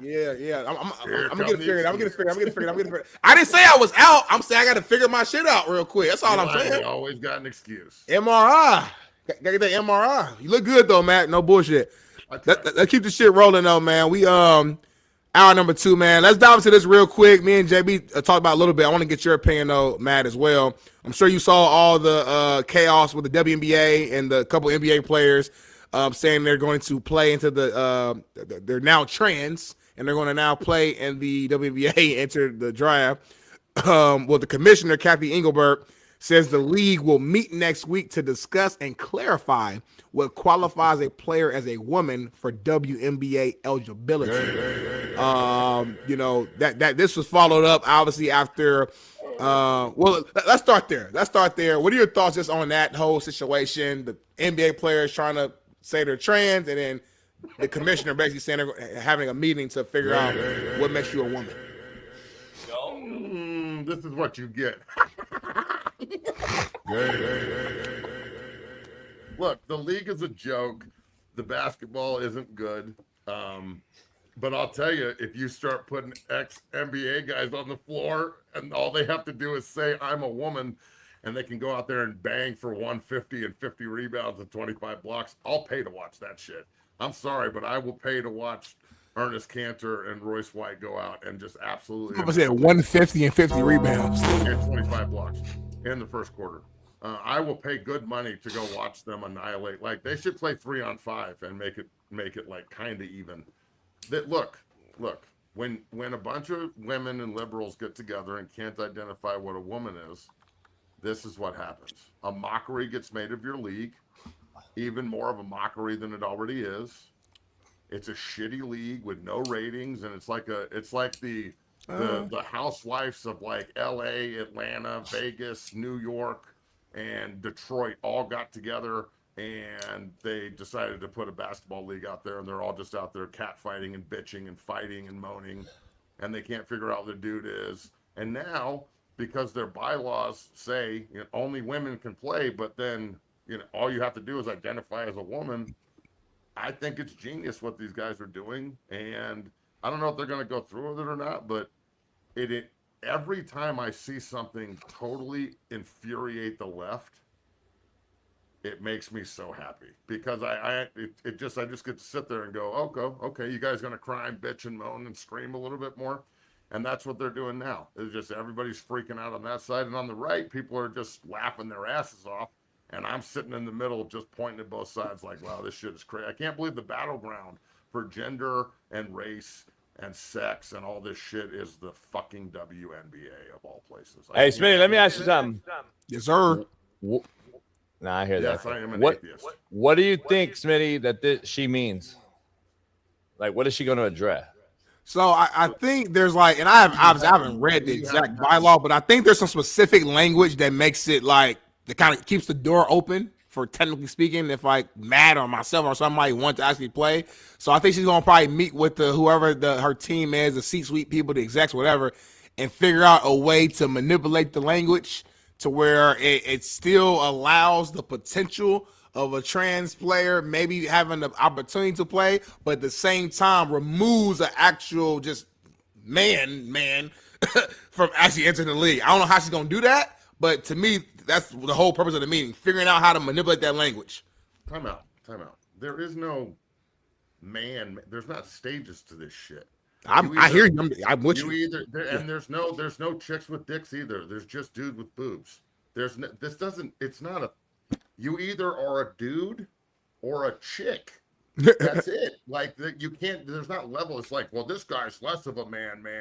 This one's more, this transgender is more feminine than the other trend. That I don't think you can do that. I think that's. I hear you. I'm pretty Hey, sure Smitty, that's have you against seen the rules. So Matt? I Have don't you know. seen I don't know the fucking rules, but that's against the rules. I love when Matt get worked up. He's I don't fucking know. Hey, Don't Matt, know the rules, but that should be a rule. have you seen the fucking? So there's a lot of troll jobs going on, obviously. Have you seen the guy that goes around into the state senate houses and he does the same troll job that these two men did, Cantor and White, and he's doing it on the he's doing it on the political side though, Smitty. They're saying they're proving the point that you can go on what is it, Alexa? You can go on Alexa, or you can literally type into Google search and ask Alexa or ask Google, like AI, Google AI, what is it called, Gemini? Mm-hmm. Say, hey, what is the difference between a boy and a girl? And then what should a man be able to play in a women's sport if they identify as? And then you can ask whatever. It gives you the most retarded take. And you can't tell me that that's not grooming the kids. It literally says on one of them, he literally did it live. One of them says, well, most states in America at 11 years old, the boy can dictate his sex and the boy can say what he wants. And it's like, dog, shut the fuck up, homie. Like, it's so bad, homie. And it's out there on Alexa. It's out there on Google AI. They're literally telling these kids what they think that they should be able to do. And you can't tell them what they identify as and be that way as the adult. They're telling the adult, no, we're stripping the dad and the mom's rights away from our kids at 11 years old, homie. It's crazy. Good luck. So look, I know JB's daughter's grown. Smitty, you don't have kids yet, right? Not yet. Not yet. All right, I have two boys. I have a 16-year-old and a 13-year-old. And I don't give a Tiffany fuck what AI says. I don't care what the community says. I don't care what the left says. I don't care what anybody says. In my house, you're going to hear my opinion. And the reason this is happening is because parents and people, and men specifically, are fucking cowards. And they won't stand up for what they believe, and they won't even push their own beliefs and educate their own children on and their own belief system on their own family. They'll let the community and the fucked up political spectra that we live in and social media and your buddies and all this shit groom their children and turn them into men or women or transgenders or trans testicles or whatever the fuck you feel like being today. There's a guy in Japan that apparently is a dog now. I don't fucking know what's going on in the world. All I know is that in the McChesney household, if one of my kids walks in and they're like, I kind of feel like a woman today, I'm going to be like, well, we're going to go push the sled 50 motherfucking times, and then we're going to see if you feel like a woman again. Like that come on, what are we talking about? So I'm sorry, but this y'all gonna do what, Matt? It starts in the home, dog, and you know it does. Y'all gonna do what, Matt? We're pushing the sled. You don't get to. I'm rolling that motherfucker. We're rolling till I get tired. And I agree with Pro Black Freddie Mac on this. Like, there is no grooming if you do raise your kids like Matt's saying. If you do, yeah, that's all. Here's the problem. Here's the raise problem. Your kids, man. Raise your kids. Here's the problem we're having though. When the kids leave your presence and they go to these schools now that are indoctrinating our youth, I have a problem. I'm either gonna pull my kid out. Yeah. Immediately, which we're not doing enough of, and we're not crippling the. I'm gonna be honest. I got too many good friends that are high up administrators in big time high schools, in the education world, especially in the high school districts in California, Chicago, Washington D.C. They're literally pushing the rainbow flag in the classroom.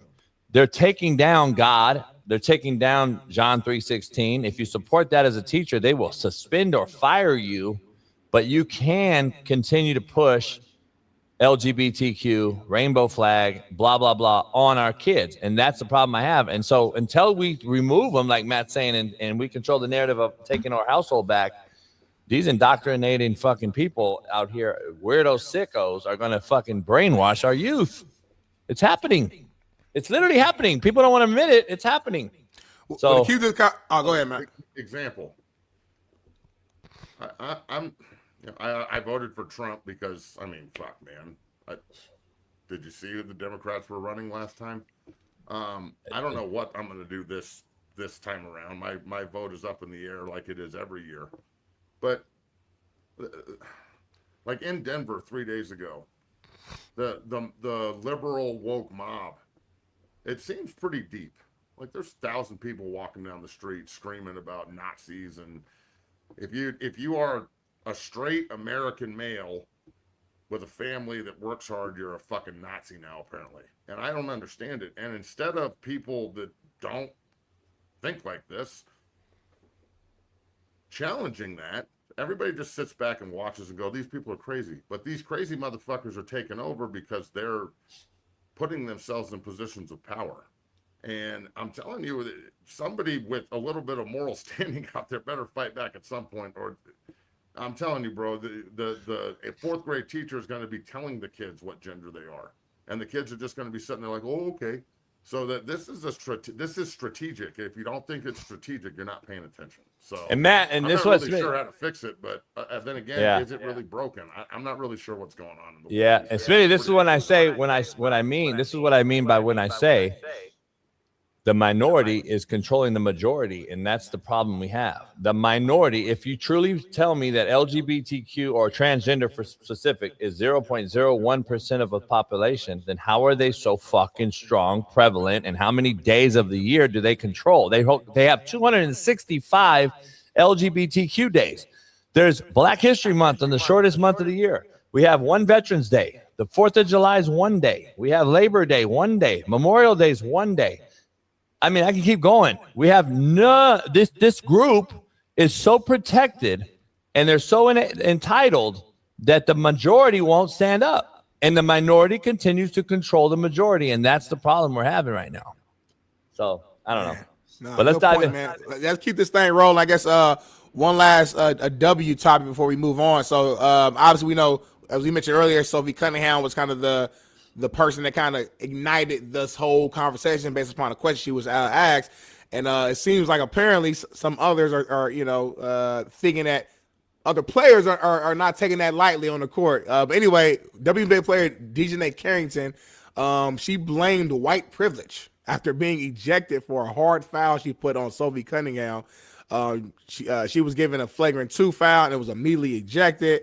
And apparently he had rushed back to the locker room and tweeted out the white privilege.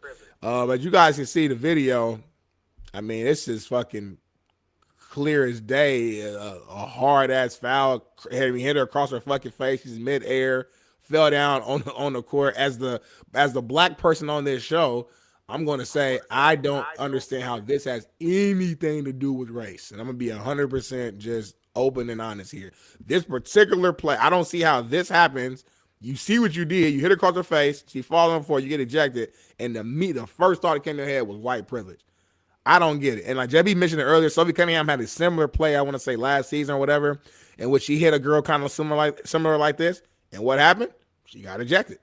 That's what happens. You hit somebody across the face, you might get ejected. I'm not saying you literally did it. Maybe you were going for the ball. No one knows your intentions. I can't be in your head.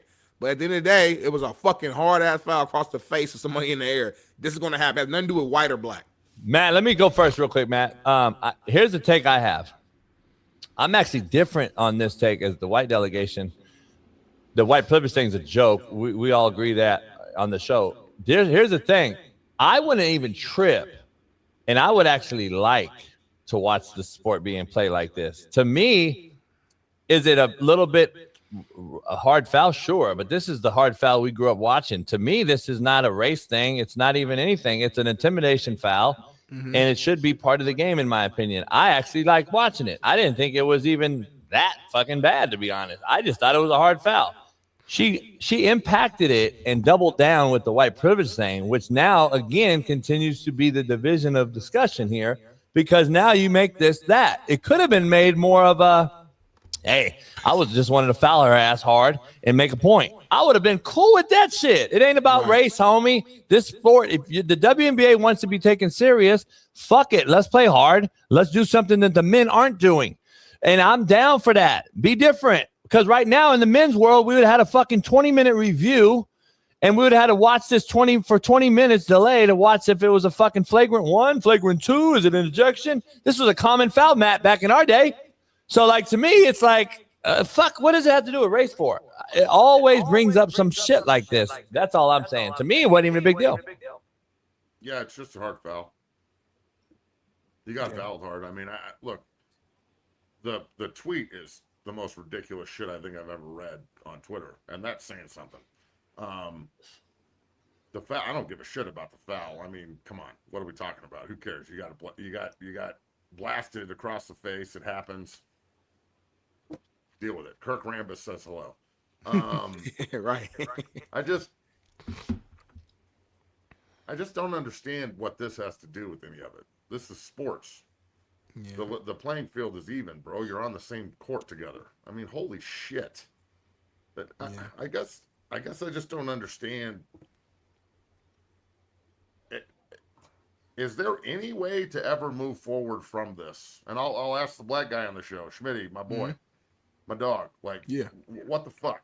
Is there ever a path forward from this? Because it seems like, how long has this been going? Like, this has been going on for a long time, but social media has really shined a light on it, and it just perpetuates itself over and over. It seems like it's getting worse, but then I go out in the world and I don't know, maybe it's just the bubble I'm in or whatever, but I don't know, bro. I don't see it the same way that social media and sports project it. So I'm confused, bro. Are we ever going to get out of this cycle and be able to, like, move forward and be productive as a society rather than just this tribalism, victim blaming bullshit that we do to each other for no reason? Because, bro, sports should be the number one melting pot dichotomy on how it works. Like, it's a reflection of the country. Look at the sports leagues. It's a reflection of the country. It's a mixed bag. Everybody's different. They come from different walks of life, all over the country, all over the world, and everybody comes together and works hard together to get a common goal, and everybody gets something out of it too. That's the way the country should work. And for some reason, we can't come together at all. And I think people have more in common than they do, like, against each other. I think that there's way more in common with certain communities if they would just sit down and talk to each other a little bit. But everybody's so tribal that they can't even have a conversation. So that's what this plays into, and it's unbelievable to me that it keeps happening. But that's a hard basketball foul. I don't know why white privilege has to get involved. I mean, what an idiot. What a complete asshole, by the way. What a dick thing to put on Twitter. Yeah. Smitty, before Smitty answers, I want to say the only way to me is to stop this shit is if they make an example of people. Not to say fucking suspend over the season or some crazy shit, but if you do anything that violates our league policy, then I think you should be reprimanded. The league policy, in my opinion, right now, it's so bad as it is, needs to be included in the league policy. No more racial fucking back and forth against each other. The league is women, black and white, and let's fucking make this a collective league that we strengthen instead of deteriorate. That's what I think needs to be put in some sort of bylaw. Because until then, I think you're going to continue to have this division. Yeah, my main thing. So for me is like, listen, the problem I have with this is that it waters down when there really are real world situations in which there is racism, right? Or there's sexism or whatever the ism is. We're not done. We know there's real shit that happens in the real world, but this example has nothing to do with that. But when you throw it out there and say it, it makes, our counterparts, I would assume it probably makes white people, I would assume if I was, I don't want to speak for y'all, but you probably look at it like, damn, like another person fucking complaining, bringing up race, because it's like, this is literally just basketball. Like I've been trying to break down and like dive deep into it and try to find like, is there an angle I'm missing? I'm like, there's nothing here that's anything to do with race. So I just challenge our people that if you're going to say something like this, please make sure you understand what you're saying and that it's an actual situation in which this correlates with it being race or whatever the case may be. But when you just throw it out there, it comes off as if like you're just saying it to try to garner some sort of sympathy and like community to like support you in your downtime. This is basketball. This is a basketball play. You had a hard foul, the ref made a decision, move on. And you know what? Before Matt goes, you know what I had to say? Like, we grew up in football in a locker room, the most intimate setting in sport, in my opinion, is a football locker room, regardless if it's youth football, junior high, high school, college. And we never discussed race in a football locker room. We all had, it was a brotherhood mentality, defending our brothers, letting our brothers down if we miss a practice, or we now leave and enter a portal. And now we discuss that all the time on this show over race. We decide, we let our brother down. Why'd you leave? I'd be pissed off right now if I'm Matt and I was at Colorado and I was there for 2 years, and then I decide to leave in August and enter the portal and leave my brothers hanging. That used to be the discussion, not race. This is the only sport, unfortunately, the women's basketball league, that continues to push that part of it. And that's the issue I have. I don't see it in baseball. I don't see it in NBA. I see the Matt Barnes and the Stacks and these other big name Paul Pierce brothers that played in the NBA advocate for the Cooper flags. We need an American white to be good again. We need a Larry Bird in the league. We need a thing. This isn't push any other league but the WNBA. And that's why so many people are anti-WNBA, in my opinion. That's all I'm saying. We need to stop the bullshit if you want to be taken serious. So that's all I'm saying. Because football, we don't see it. And I don't see it in any other sport, to be honest. It's created. It's created by the media and narratives that aren't real. It's in a football locker room. It just is not. I never experienced it. Ever. Did you, Smitty? No, never, dude. Like, that's my people. It actually tied us together. It actually brought us together. We got too much shit going on. We out here trying to fucking survive these 110s and this track. I ain't got time to be worried about if you white or black. 105 degrees outside. We're all in this together. This shit sucks. Like, we gotta come. We eat together. We sleep in the same room together on road trips. We're travel together. Everything's together, bro. We're bonded through pain. Yes, bro. And then you come together with how great football is. Yep. And that's what the WNBA doesn't understand, is they're trying to sell a reality TV show, and everybody else is tuning in to watch a sport. And until they get back to playing sports and stop with the reality TV show drama and racist bullshit and all blah, blah, blah, blah, all the other social justice things that shouldn't be involved with sports, the league is going to suffer, and it was suffering anyway, bro. So honestly, you could say that this turn helped them because more eyes are on them, and we're talking about it, for God's sakes. If you would have told me 5 years ago on this show that we would spend 40 minutes talking about the fucking WNBA, I would have told you were both high up your ass. Yeah. Especially with JB. Well, I will say this though, real as we exit out, the numbers, the ratings continue to go up the last few years. So the ratings are going up, and I'm with you. Because of all this bullshit that we're discussing, it's taken away from the actual product, which is the on the court. So hopefully they can move forward past this. We'll see. But before we you go, man, I know you only got a little bit of time left. We got to talk some ball here. Brendan Marion was on social media, or was speaking, I guess, on the social media narrative that Colorado is small, and he had this to say, and I want to hear your take on it. Check it out, y'all. I have zero reaction. And the other one I have is, as the kids would say, pull up.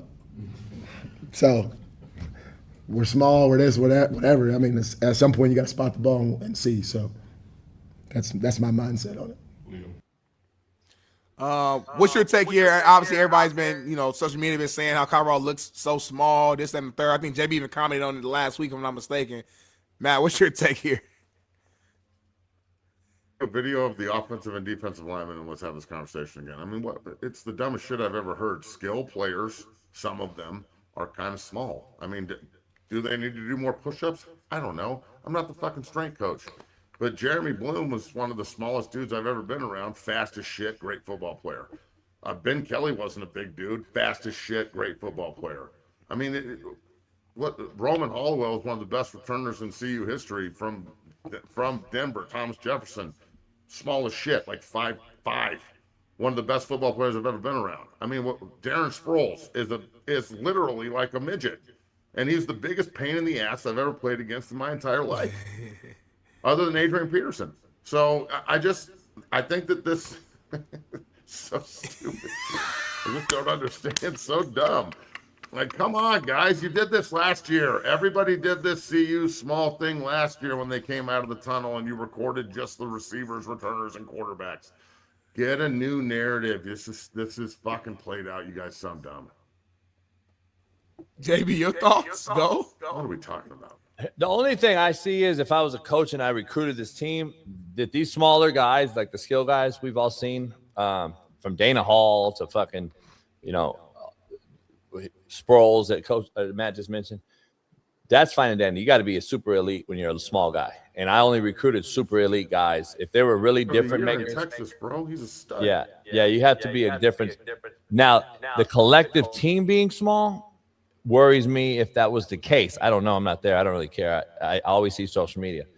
Is the issue I have is going forward, week 4, 5, 6, 7, that my body can't sustain it as far as being small and having an issue on durability or being able to have do we have the depth? If we are a smaller team, do I have the depth to continue to sustain being small? That's the only issue I would have if I was a coach looking at my team and my roster. Other than that, I've had a lot of small skill guys. They're fucking fit my offense. Like, that's what I want. My O-line's not 5'5" across the fucking board. Like, it sounds stupid when I hear that part too. And my D-line, I've had some great NFL guys that Aaron Donald type of guys, Smitty size, that can split the double and get skinny and fucking create a double team and start the pile for my backers to be free. It all comes down to philosophy and scheme. So at the end of the day, I mean, we have to see, dog. You're gonna have to see the team play. I mean, that is what it is. Size is overrated. Everybody knows it is. I know so many big dudes that are just soft as baby shit and can't move. You got to have the sweet spot with size. The linemen, it's just I don't necessarily want I don't want a 6'7" defensive lineman. Calais Campbell's an enigma. I want a 6'3" defensive lineman that can play with leverage with long arms. Like, that's the prototype interior wise. So I think this is ridiculous. People choose the most ridiculous shit to go viral on dumbass social media, i.e. the hip drill video. I don't know why people like that shit. It's dumb as hell. Just like this. Stupid. So I saw somebody in the comments say, how did I play against Sproles and Peterson?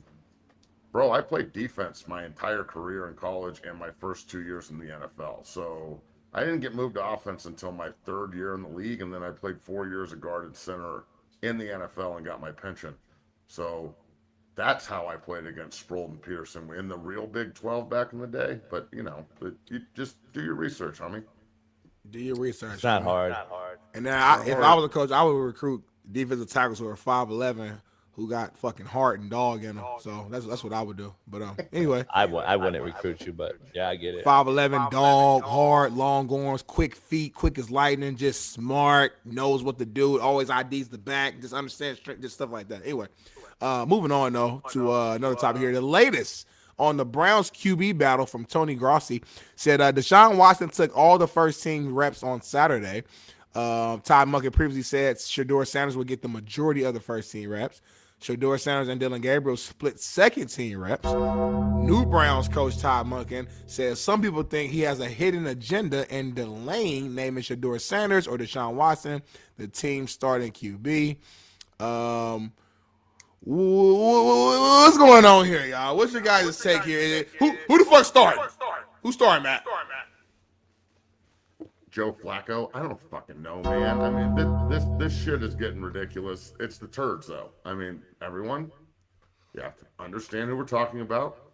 This is the rebirth of the turds. These are new turds, not the old turds. The old turds went to the Dirty Birds and started winning Super Bowls and a bunch of Hall of Famers. With the Sandman said, "Get me the fuck out of Cleveland." They left Cleveland and bam, they're one of the best franchises in football. Weird. And then football was like, you know what we should do in 2002? Let's put the fucking Browns right next to that big fucking river that caught on fire. So, the turds are a shit show. Their fucking owner is a disaster. Their head coach will be there for 2 years. This experiment's not going to work. Shedeur needs to get the fuck out of Cleveland as fast as humanly possible. They don't like money. Cleveland doesn't like money. So don't play Shedeur. And don't make any money, and then ship him somewhere else where they'll play him and make a ton of it, and he might actually turn into a good player. We don't know if he's good or not because the Browns won't give him an opportunity to play. But then again, if he can't beat out old Rub and Tug, then what are we talking about? So, it's second year in the league time. There's no more feelings and like conspiracies and shit. I don't believe in that in the NFL. They're going to play the best guy. Everybody wants to eat. Everyone wants to keep their job. I do not believe in any way, shape, or form that there are agendas, with the exception of maybe 2 or 3 circumstances in NFL history where the guys have just been overpaid super turds. And then like Albert Hainsworth and guys like that. And that's way down the road. So I hope Shedeur gets a legitimate opportunity, but at the same time, he's got to earn it just like everybody else in this league. Yeah, I agree. And I think they got money tied into him. I think Deshaun will start. I think they have I don't think they have any other recourse unless they're saying they're starting all over with Tom Monken, which I don't believe they can afford to do because there's too many expectations now at this point. The Cleveland needs to make a next step in the NFL in that division. I don't think you can sit there and start Shedeur at this point. I wouldn't be shocked, though. I've heard some Cleveland people. I wouldn't be shocked. I think we have AJ or somebody said they wouldn't be shocked if he was traded during the middle of the season. I wouldn't be shocked either. I don't think you can keep all these guys and then continue to draft because it looks like they may draft another one. And they just drafted one this year again. Like they keep drafting quarterbacks tells me, Smitty, Matt, that they don't have the guy. So, like, are they going to draft another guy next year? Yep. See what I'm saying? So why would you keep Dylan Gabriel and Shedeur? Trade one of them. They're not going to. I bet you all those guys all 3 of them are gone next year. Could be too. I don't know. Well, all right, well, apparently there's an echo and Bailey's yelling at me. On my show today at 1, we've got the great coach Gary Barnett on Back in Black for ex-CU Buff head coach, my guy. To talk about the Colorado Buffaloes and much more. So come on the show. I love you both. Have a great day. Peace. Peace. Big Matt McChesney, y'all. Smitty, talk now. Go now. Is there an echo now? Now, echo gone, homie. I told Bailey that. So Bailey apologize right now. Behind the scenes. Apologize. Nope, I hear it. Nope, I don't hear nothing. I hear it on my end. I don't hear it. You guys hear it? Nope. I hear it. Nope. Fuck. It's the black guy. Fuck. I don't hear it. I don't hear it. It was Matt. Thank you. Thank you, Ice Young. Thank you. So what? You can do a quick break and we come back. We got my brother, Mr. Sean King, who done lost about 10 pounds already, gonna join us. We're gonna talk about his workout journey, some NFL topics, and much, much more. I heard he gained. I heard he gained. See you in 3.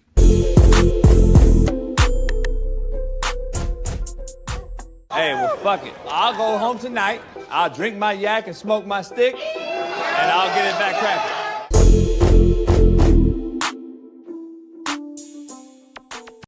We got a new sponsor that's brought to you by Hims. And Hims, man, listen, losing weight is one thing, but looking and feeling your best this summer, that's the real goal, as Sean King just alluded to. And that's why Weight Loss by Hims now offers Sean King access to the FDA-approved Wegovy. That's WEGOVY pill and the Wegovy pen. So Wegovy is designed, Sean King, to help you specifically lose weight and keep it off so you can show up this summer feeling like yourself. So listen, man, listen. There's a fucking 20% of your body weight combined with diet and exercise. It truly helps you regulate your appetite, eat less, drink less Starbucks, and keep the weight off. So Sean King, listen, if you ready to reach your goals for real, visit hims.com/Smitty to get a personalized, affordable plan that gets you. That's HIMS.com/Smitty to go there, lose weight today.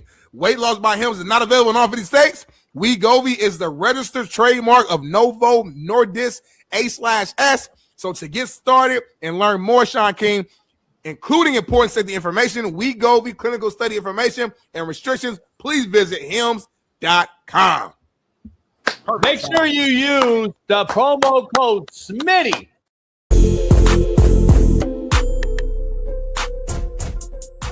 Hey, well, fuck it. I'll go home tonight.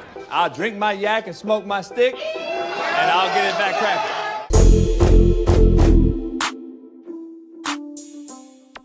I'm going to get your take on Ryan Clark crying live on his show. Go. Can we play it? I haven't seen it. Huh? Can I watch the whole video real quick? I haven't seen it. Like, I mean, I've seen it, but I didn't sit down and watch it. I want to hear it real quick. Because I want to give a serious take. I don't want to bullshit. Yeah. Go ahead, homie.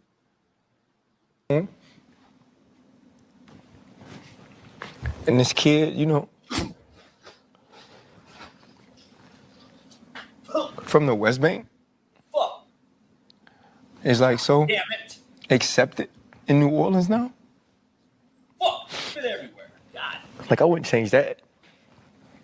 You know, never. You know, like, all I ever wanted to do was be accepted.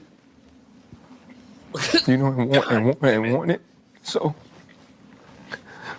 yeah, like that, I wouldn't change. You know, if you ask me, probably the first like Monday of football, when all my friends get to do something like we did, like super special together, yeah. I'd probably change it. You know, I'd probably work harder to like be who they wanted me to be, or. All right, Smitty. Give me your serious take on this. Go. Yeah, I'm about to go back and watch the whole thing. Huh? See, I'm about to go back and watch the whole thing, but I'll say this though. I spit my coffee up on accident. That wasn't because he was crying. I know me and you got opposite stands on men crying. I do think it actually takes a lot of courage for a man to cry. I know you look at but it. Hold on. I'm not a big crier. Let me start. Hold on. Especially crying publicly. But I'm saying, okay, thank you. As a man, though, knowing that the JBs. Hold on, fuck all that. We gotta get to brass tacks before you even go there, though. Before you go there, though. You're a study of the arts.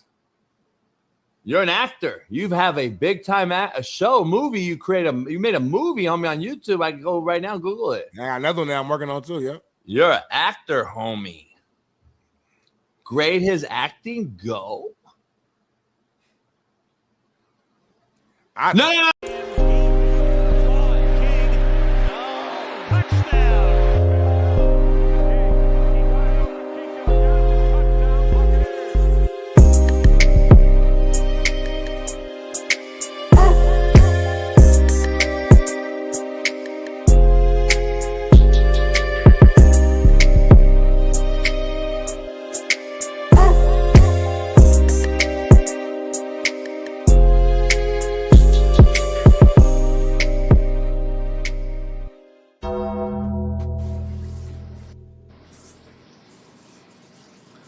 What's happening?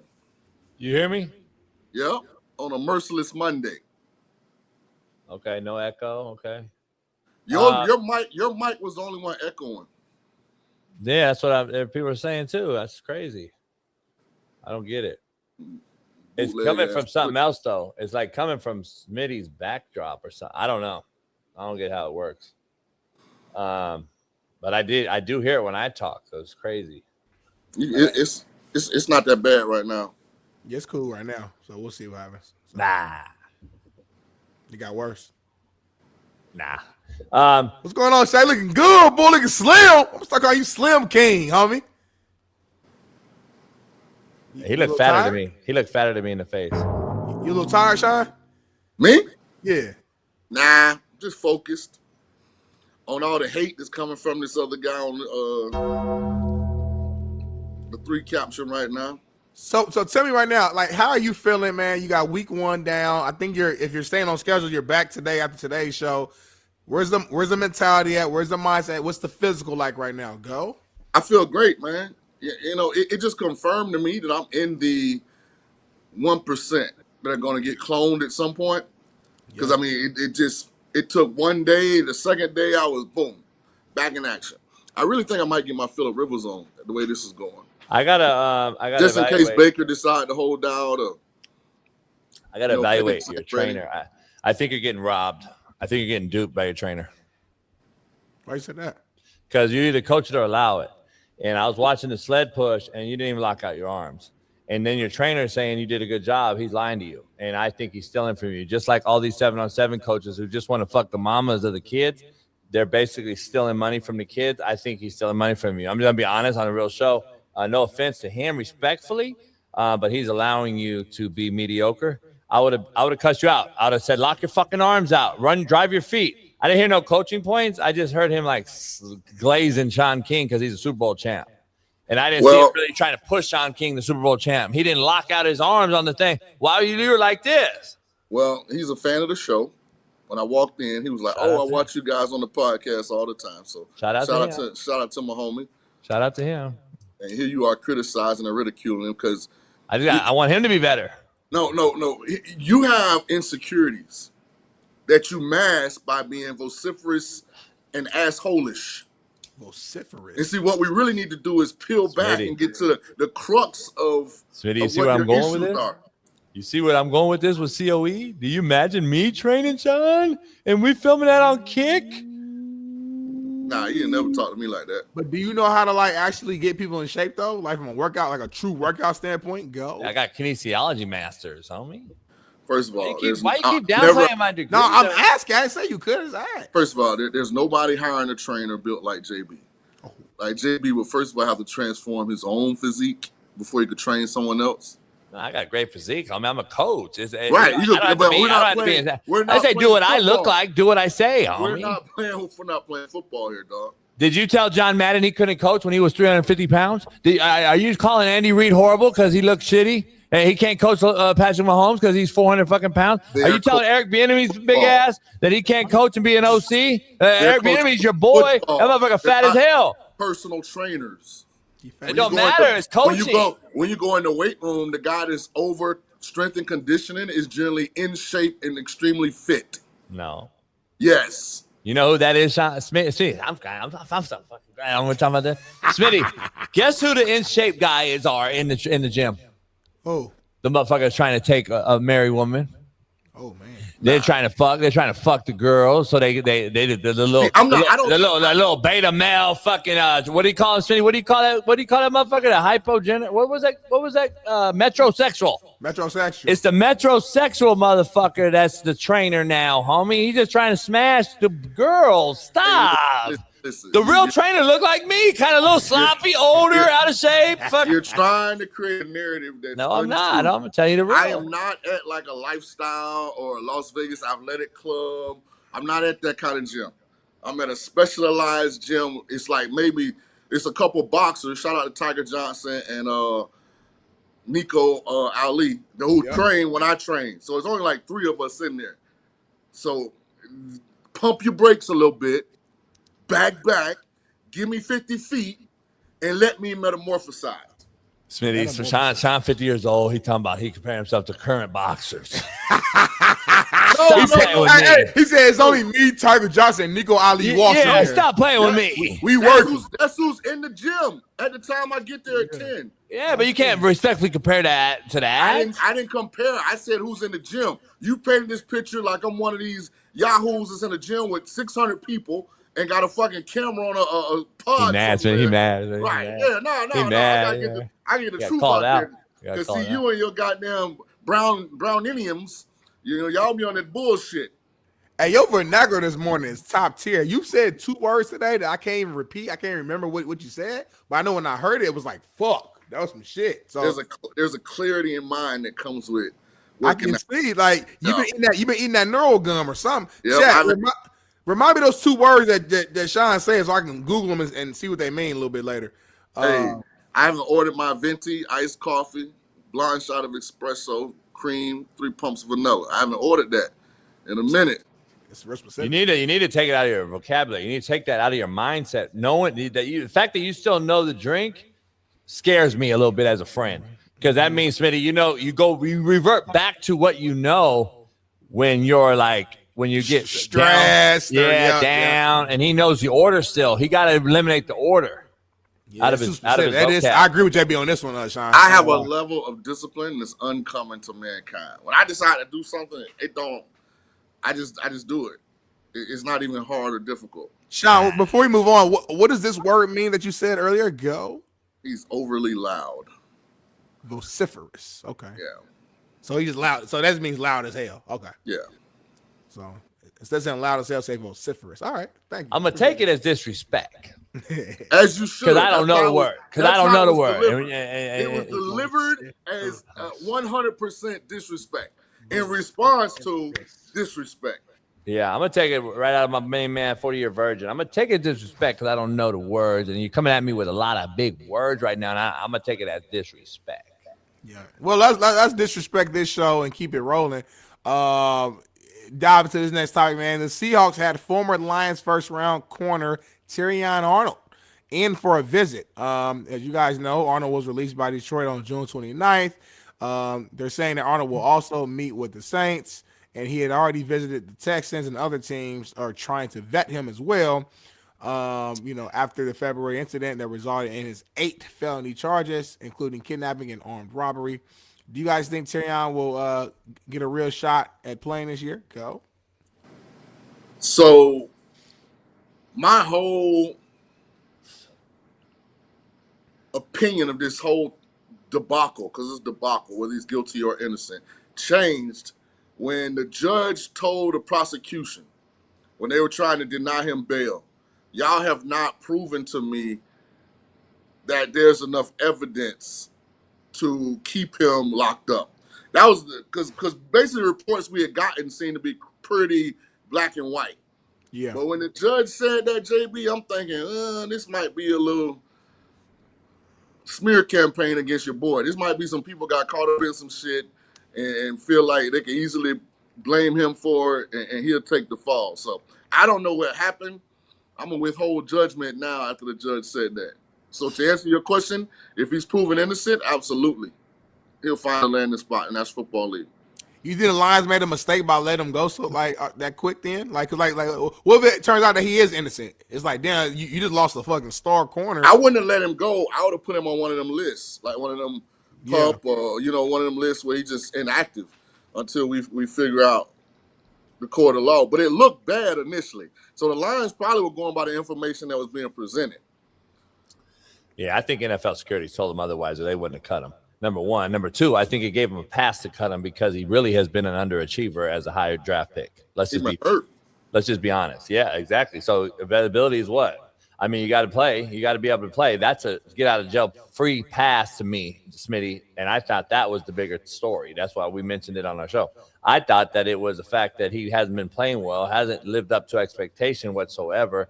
And they used anything, just as we would, Sean, in college coaching. If a guy wasn't performing and he did some stupid shit off the field, guess what we were doing? Cutting his ass. If he got caught in the dorm room, Smitty, and when we told him not to do that, guess what? Now you got an excuse. If he was balling and was a great fucking player, I believe he is on one of the lists Sean's talking about. and we don't cut him as fast. But since he hasn't performed and given us what we want, I can't have a shit bird playing shitty. Just Yeah, can't do it. all of that definitely factored into it. I'm not boots on the ground in Detroit, so Yeah. I know at max this would have been Terrion's third year. At max, he's going into his third year, so he's either a second-year guy or a third-year guy. So that's still pretty young to give up on a first round, especially Detroit, who has major issues in their secondary. Yeah, no, I'm with you, homie. I I'm with agree. you. So, well, let's keep it rolling, man. Some other news: Lions backup QB Teddy Bridgewater decides to step away from the game of football at age 33. The Lions are signing veteran QB Josh Dobbs to replace him. Any I guess initial thoughts here with Teddy? We know Teddy was out the league coaching, and he came back in, signed him, then he jumped back out, and I think he's probably officially done now. But what are your thoughts, JB? I think he wants to coach. I think he has it in him. I think he is a natural. I think some people have the it factor to coach. I think he's a coach, and I think players love him. I think he's a player's coach. He understands it. He's at the height of his career as a coach, 33 years old. Get into it right now. I'm probably sure he's probably going to go college now instead of high school. If he doesn't coach in the league, who knows? He's got the name and the brand. He got a state title in Florida, in one of the premier areas in Florida. Talent-wise, he won. I thought he got fucked over with the whole situation, but we talk about Florida and California having the most talent and the worst coaching stipends, the worst support systems, all that shit. I think he can do something good in the profession as a coach. So I think he saw it, and I think that's where he's at. 33 years old, he could probably milk this thing and do a Ryan Fitzpatrick, Kirk Cousins, Brissett, stay around as a journeyman and continue to get bags of money as a backup. But I think he realized, I want to get coaching. If you wait till you're 40 to get coaching, as you'll see the Trent Dilfers and the Phillip Rivers of the world at 40, it's either coaching your son in high school or nothing. So I think he wants to coach college. He better get into it right now. So that's what I think. Shout out to Teddy B, man. I mean, look at his picture, dog. The league has come so far. A quarterback, dark skin, braids, can kind of play with them about when he gonna retire. Like, this is awesome. This is awesome. Because normally this ain't how it goes. Normally you don't really retire, you just can't get a job. Like, very rarely have we ever seen somebody that had created such a portfolio of relationships that he could just retire, go coach high school football, come back, spend a year with the Bucks, go back to Detroit. Detroit still want him to come back. Nah, I'm going to go do it. Shout out to Teddy B, man. Shout out to Teddy B. Shout out to Teddy B, man. Moving on his own terms. Got to respect it. Did you guys see that video? Aaron Donald's trainer posted one of AD going through footwork drills with Braden Fisk and Desjuan Johnson, moving around Rams facility, trying to make sure he still got it. I mean, is it pretty much a no-brainer at this point that AD's coming back? Yeah, that look like me. Who? Pick one of them. What you trying to say? Say what? I don't. Do you mean that like as a shot to them or like a positive to you? Positive to me.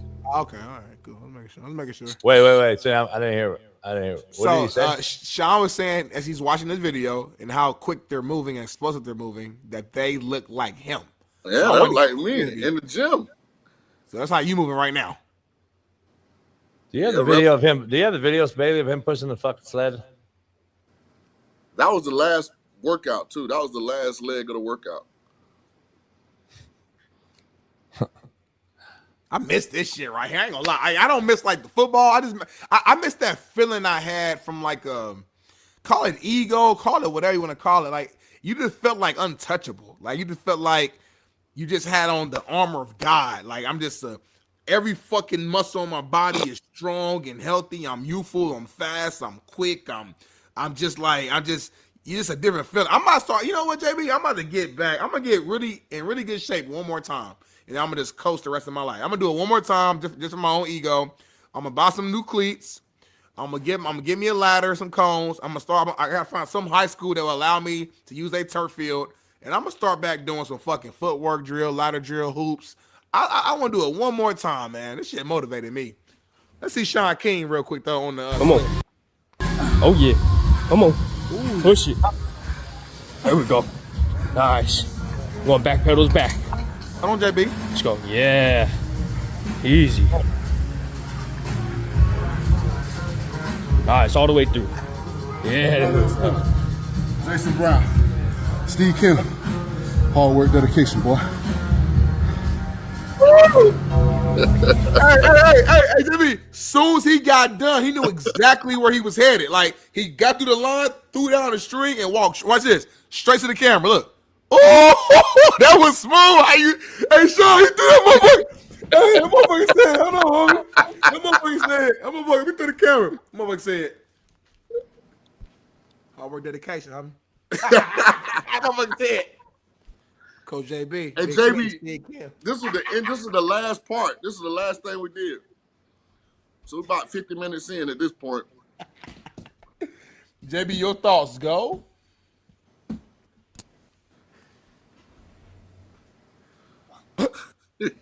Why he so shocked? Did this motherfucker say it looked like him when Aaron Donald was doing those fucking cones? Yeah.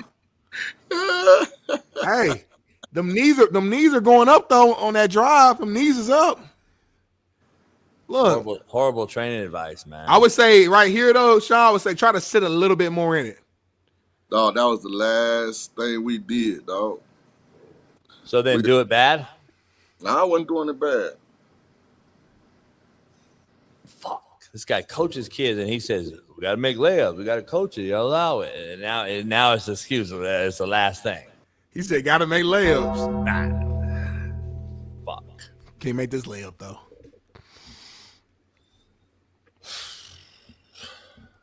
One day we'll get it figured out. Hey, you know somebody really frustrated when they do this. Like you really like, you know what I'm saying? You really frustrated when you do one of those, homie. Like, hey, Smitty. I don't know if we have it as a topic, but I want to bring it up real quick. Shout out to Braden Fajoko, who's going to start his show in about 2 weeks. He sent me his merch line. He'll be on our show during the season, weekly. Let me ask you this. He mentioned on our show, fucking around kind of jokingly, but he has heard some things about the Kyle Shanahan crash and all that. And he was like, nah, it was Tesla, and it was the plant at the practice facility that was linked to the Tesla and whoop-de-whoop. Shanahan literally addressed it, and his Tesla kind of went into remote mode. And it went into autopilot. And he crashed. Is Braden Fajoko onto something? Go. He might be spot on. I mean, I think there's like a video of Kyle Shanahan kind of breaking down and explaining what actually occurred during the crash. So without further ado, let's just check it out. Go. Are you mad at yourself for getting in the situation? Yeah, I mean, anytime you cause an accident that just can be avoided, you'd feel pretty stupid. I mean, especially when you have a chance to hurt someone else. And so, like, I mean, I think you get mad when you get a ticket at yourself. So it's kind of the same. You know, things that, you know, I think everyone's done to a degree what I've done. But, you know, dropping a phone and falling all the way to my back seat where I have to fully take my eyes off the road. You know, it's something that I normally want to do. I've had autopilot for 9 years, so I'm pretty comfortable with it. And, you know, who knows what happened when I turned around, whether it malfunctioned or whether I knocked it off. That's something I don't know yet. But regardless, it is always your fault, whether you're an autopilot or not. You can't take your eyes off the road. It's a partnership driving. You don't just turn it over to a computer. And it's a good lesson, no matter how comfortable I am with that I believe someday could save my life or someone else's, or it's really helped me have perspective on that stuff. See, that's why I'm old school. That's why I keep the gas in my car, man. All this electrical shit, homie. I don't malfunction. We saw what happened, what was it, last year with Gilbert Arenas' son. Thank God he's alive. Couldn't get out the car. It got overheated, had burns all over. He's an electric car. Elon, I know you're a trillionaire now. You're making all this money. Shout out to you, whatever. But, homie, I'm old. Call me old school, homie. Let's go back to when you got to roll your window down like this. See, y'all young motherfuckers don't remember this right here. Y'all know what I'm doing right here. Y'all don't know that motion. Let's go back to the old school. All this tech shit, JB, Sean, I don't like it. I think it's cap. It's all cap. And 100% cap. cap because you know damn well he dropped the phone. He lied on himself. He told the truth and lied to everybody else because I told you on the show. I broke down what happened. He was chasing that ass and he was getting that text to like where to go, get the head at. You don't drop the phone, turn your back on a two-way highway, homie, and then try to get the phone down in between the back seat and the fucking other thing, homie, and talk about autopilot and all this old shit, homie. Who's got some text messages? JB, here's what you don't do. You don't wait till a month after the accident if this is what actually really happened. Exactly my point. Been this way. I've been on Tesla this. and you got it on auto drive, and some kind of way my phone ended up in the back seat, that's the first questionable thing. What the fuck, did you throw it? That's you my on, point. You on Bluetooth anyway, right? So then you turn around to get the phone and the self-drive malfunctions at some point. What did he do, Why Smitty? hide the accident? Why hide the accident? What did he do, Smitty? Come on, dog. He got ass. They think people stupid. That motherfucker just threw his phone like this over the back of his fucking head on me. Like, what's cracking here? They got together, Smitty, they got together and they said, what can we say that'll make people stop digging? Yeah. I want to know what the question is, Smitty. When does the question from the media say, how did you lose your phone? I want to know that question. That's it. I want to know a specific question. How did you drop your phone? That means you're driving like this.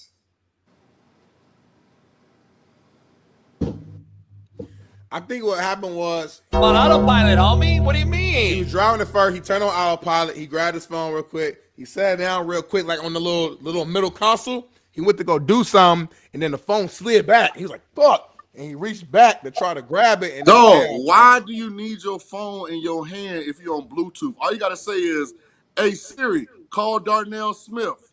Hey Siri, text Jason Brown.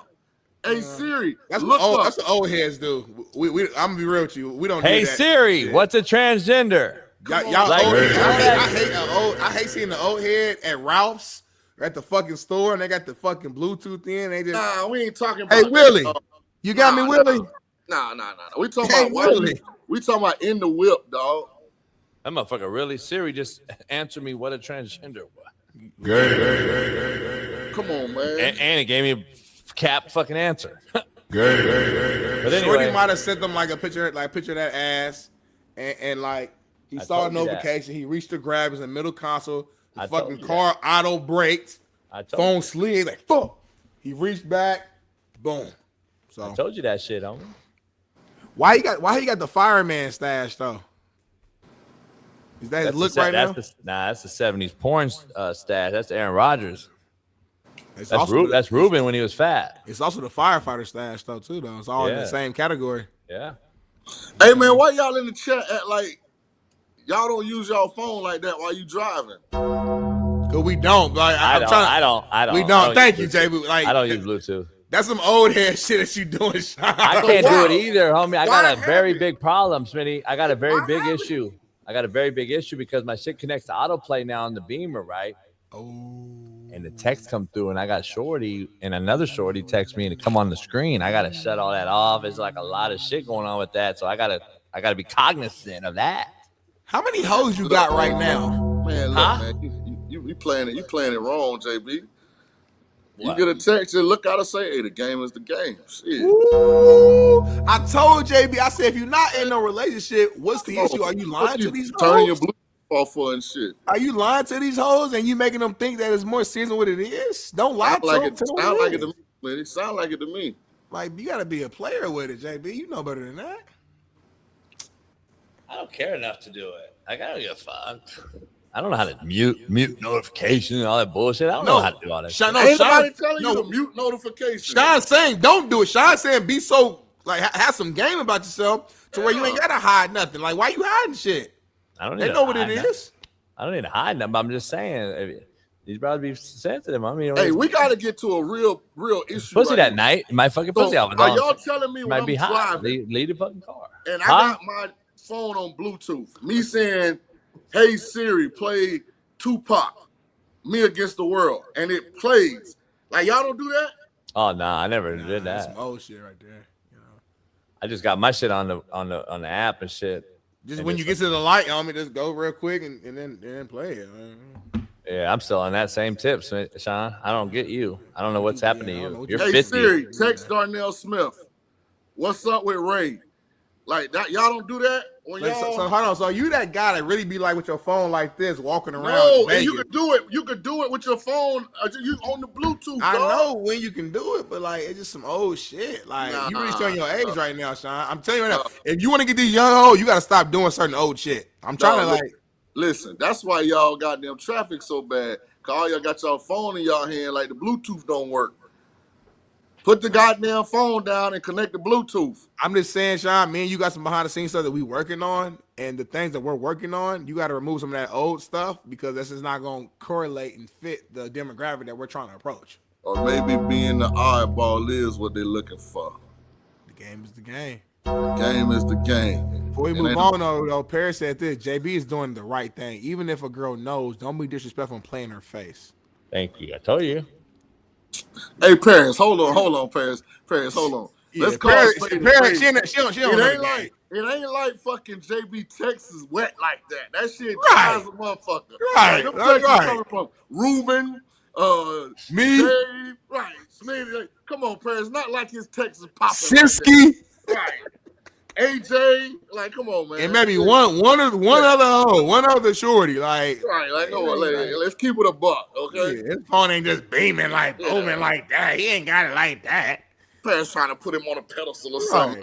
Like he Drake. Like I want to be like JB. And Lily Phillips is after him or something. You know what I mean? Come on, man. He got a few on that give him a chance, but he ain't out here player like that. Like he ain't PIMP like that. I love my telling you what you fucking know and got. That's crazy. Yeah. That's just crazy. I'm glad motherfucker tell me what I got. Paris said, even if the girl know you got other hoes, don't let her see him. Man, Paris blind. If you ain't my girl, Paris, and we out here just fucking around having fun, you're not about to question me about what the fuck I'm doing. That makes no sense. Hey, you Paris, ain't my girl. That one little text from a female is mixed in between them 32 texts from dudes. She don't even know this. 32, Sean? It's all good. I changed former players asking for referral money. Homeboys, when Palooza coming. It's all right. I changed all the names on my phone anyway. Let's keep moving. I'm about to say, she probably like, why is Pizza Hut calling you? Yeah, and I just named them my name that day, Monday, Tuesday, Wednesday. Anyway, Olivia Poden and Joe Burrow were seen sitting together at the Bengals practice. Check it out. What? Joe Burrow chilling with Olivia. They just chilling on the football field. This like a new thing? So obviously last week. We it was Justin Herbert. Justin Herbert and his shorty. They was doing their thing. What the fuck is going on, fella? Now you got right here. Now you got. Oh my God. Now you got JB, the real JB, Joe Burrow, and Olivia Poden doing their thing. It's a white QB thing right now. Oh man, you wonder why I talk about the quarterback position being as shitty as it is. Because they're sitting out with beautiful women. Yeah, dude, they sit at home. It's your wife, right? No, here's the part I don't get. Burrow not married, is he? Nah, Burrow. Here's the part I don't get. Why do y'all still have on full practice gear and y'all are sitting on the practice field? I get it. Practice is over. I'm gonna go shower. Yeah. We got some time off. Boom. We're gonna bounce. We're gonna go get some food. You know what I'm saying? Let me figure out what you got going. You know, I get that. Yeah. What is with the full practice gear on, sitting on the practice field? When did this become a thing? Because the women are coming to watch them practice now. The show women always came to watch practice. They had sit over there. Like it's brand new. And then meet us in front. On the field, JB? Come on, don't act like this is a new fucking thing. The girls coming to watch guys practice. I ain't saying it was new. I'm just saying Smitty. The way they do it now, like these are franchise QBs, Sean. No, so women always came. Privy. Your family, your woman always was at practice, dog. After practice, you say what's up right quick. You go shower, shit, change, get fresh. Then you meet them outside of wherever y'all. Those are the locker backup room is. players. The starters, No. the franchise QBs, they're allowed to like do kind of, they got more power. They can go get that girl and sit down and chat and have a quick picnic before they leave. When did we start doing this? Though? Who will tell Joe Burrow that he got to leave? Go. It's ridiculous. Smitty, stop. Pick and choose your battles. Now we dog. got to have a picnic, homie, on the field after the game at the practice facilities. hummus, Homie, avocado toast. if you want to do the romantic picnic, you go to you got money. You go to a fucking secluded little lake house or some bullshit beach, a little private beach somewhere. They're in camp. They can't. He's in camp. Yeah, you can. He can't go nowhere. You know that. I mean, you can do a picnic anywhere. Why are we going to film it on the field next to the jug machine? Why are we so mad all the time, homie? Like maybe Olivia loves football and like They're having a fucking jug machine. She like that. That turns her on. It's like a dog juggling balls. It's like a dog peeing on a tree. That's normal. Like these women are trying to use this to establish like their territory, create like their barriers. Man, it's football practice, man. Take your ass in there, shower, and then link up with Shawty, man. Joe Burrow keeping it P. Like, come here and sit with me real quick, man. You know what I mean? Like, he like, all this right here. Yeah, that's me. I'm the franchise guy. I'm the $100 million guy right here. It's me. Sit down, Herbert out there rubbing toes and shit. Well, he married. It's a little different. He's in love. That's a little different situation. Damn. Yeah, he's in Hey, love. Smitty, I want to dive into this topic right here because I think it's interesting for Sean and I to discuss. Well, let's dive into it. I mean, Christian Parker says he doesn't like fans and other people posting videos from training camp practice, and they asked him why. When Parker was with other teams, he would find Cowboys practice clips online and flag anything they could use. Video right here, man. Check it out. How weird is it seeing a bunch of clips of practice floating on the internet every day? Yeah, it's weird. Is it? Yeah, not a fan. Is that something that, even being in Philadelphia, would you guys actually look at stuff like that? Yeah. Does that give you an advantage as an opposing team? Yeah, yes and no. I mean, once you get past like game 3 or 4, everything's on tape, right? Okay. But when you're in week 1 or 2, you're looking for things. So actually, like, and I don't know if people realize this, but like I was following some of our, media members and stuff even before I got here, because when I was in Green Bay and then Denver and Philadelphia, I've played Dallas in all 3 spots.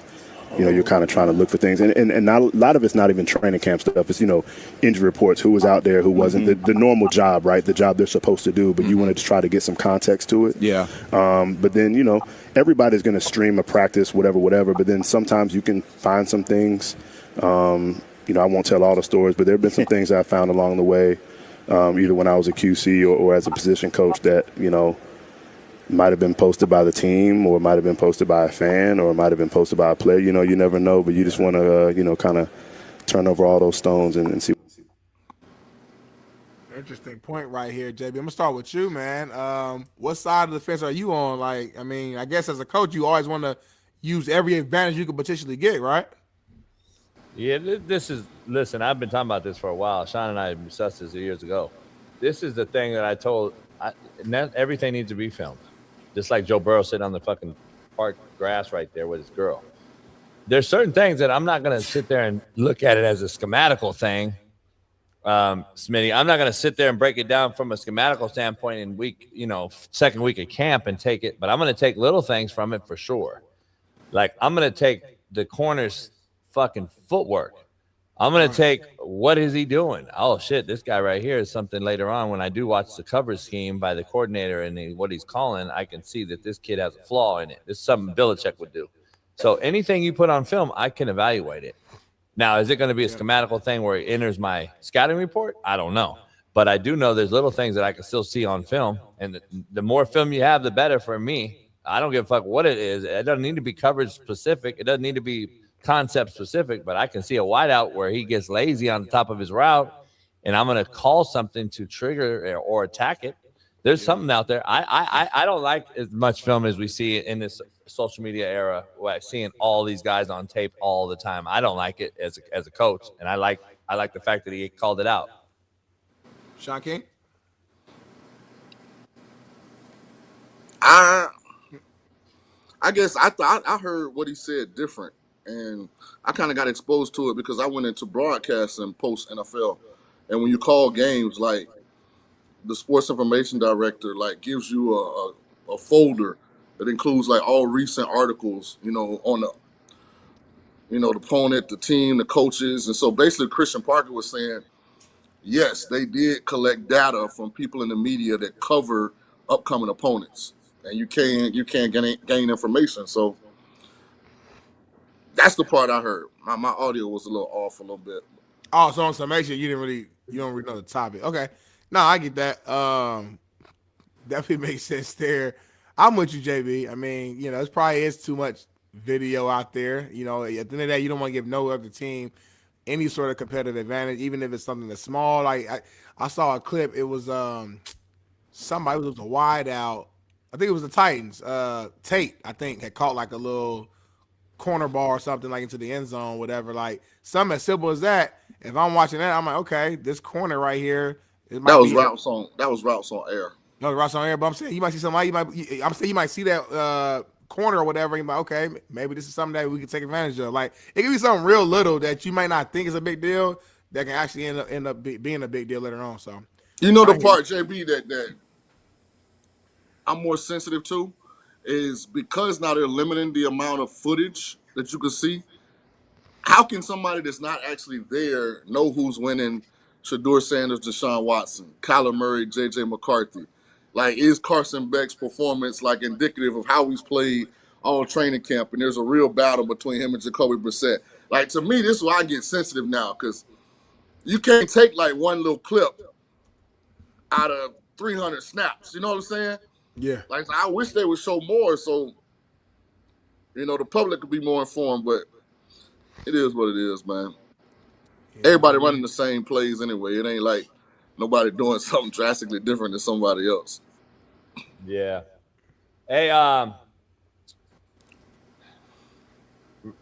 Sean, real quick before we get to the next topic about Weddle and Whitworth and them. You know Steve Keem or whatever his name is, the old GM for the Cardinals? I mean, I know who he is, but I never met him before. You don't know him? Mm-mm. This news broke over the weekend.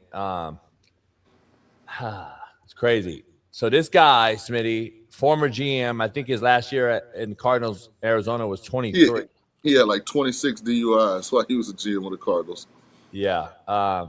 Absolute shitbird from everything I know, and I know some privy insight based on crazy situation, but this guy apparently is a scam artist, and apparently a bunch of former players have come out too. Even Bernard Hopkins has come out and DeAndre Hopkins. Bernard Hopkins. DeAndre Hopkins has even come out and said, absolutely, 1,000% this guy did this shit. So, like, there's a lot of former players. But basically, Smith, if you want to read it for audio listeners. Yeah, man. It said it has been discovered that former Cardinals GM Steve Keim has ties to a man named Mohamed Kalabali, a scam artist that has been stolen millions of dollars from multiple professional athletes. This guy Mohamed was found dead in his pool earlier this month. It says Keim's connections to business can't be disputed. A November 2025 pitch deck for Motion Ventures, a copy of which PFT has obtained, identifies Keim as the chief operations / growth officer. He's the only other person featured in the deck, along with Kalabali. End quote. So who's the brother? He was a part of the scheme. So he's the guy who's dead, who's found dead.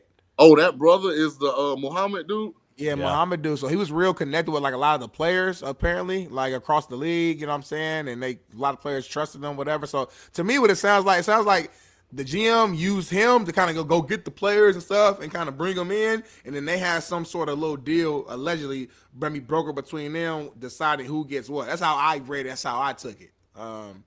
Yeah, man, it sounds like some crazy shit. I mean, he was found dead. I mean, coincidence? I don't think so, homie. Smitty, look at D-Hop's tweet or Instagram post, whatever. Yeah, he said, I got set up when I played for his team and lost $13 million. Scheme Slime was my GM. Contaminated drug tests. Go figure how that happened. I remember when this happened, too, with the drug test situation, and it sounded so weird. I'm like, D-Hop taking fucking steroids and shit at this point in his career? And I remember D-Hop was, like, going out. Like, I did not, like, he was publicly denying this shit. So it just makes you, in hindsight, it makes you just think like, huh? What was really going on behind the scenes, Sean King? This is very telling. Like, it's a weird this is something that nobody will know in the world, but two people. One of them's not on the show right now, but basically, I got a FaceTime video about 1.5 years ago from a female that I once knew that was a good friend of mine's wife, now ex-wife. She calls me FaceTime with this guy, Steve Keem, at a bar. And I'm like, fuck is this? And she trying to push this, like, I want to get you back in the game. Here's the guy that wants to get you back in. Boo, boo, boo. He's a huge fan of yours. Da, da, da, da, da. I denied it, and I just did not take the call because I wouldn't do that to my boy, not taking a FaceTime video from a bitch that did him wrong. So I kept hitting ignore. They did it 14 times, and then they were texting. She was texting me the reason for the call, and I said, I have no interest in anything you want to talk to me about. And that was what it was about, and it was this guy. And I'm so glad I did it, Smitty, to this day. Now that this comes forward, you see this, I'm like, damn, I'm actually like, no exaggeration. I think he got arrested like at least 3 times while he was a GM of the Cardinals. At least. That's crazy. I had no idea who the guy was. I had no idea who he was, but my gut told me I knew something. And then this story comes out 2 years later, and I'm like, damn, that's crazy business. And I blocked her from that point on everything. But crazy, man. That motherfucker really is out there with players saying that he snatched 13 mil from them. It's pretty crazy, pretty telling. Yeah, a lot of fucking money. I'd be pissed. So I'm sure more details will be coming out in the coming weeks. But definitely a crazy story, nonetheless. Switching gears here, though, fellas. First-time eligibles for the Pro Football Hall of Fame class of 2027 include Rob Gronkowski, Ben Roethlisberger, Adrian Peterson, Richard Sherman, Cam Newton, Antonio Brown, Le'Veon Bell, Andrew Whitworth, Alex Mack, Gerald McCoy, and our guy, Eric Weddle. Of this group, man, who do you guys think are like the guaranteed shoe-ins to get in? Go. Adrian Peterson for sure. I would say I think Sherman got to be guaranteed. I would say Gronk for sure. I would say Antonio Brown based upon productivity, but he probably won't because of the off the field.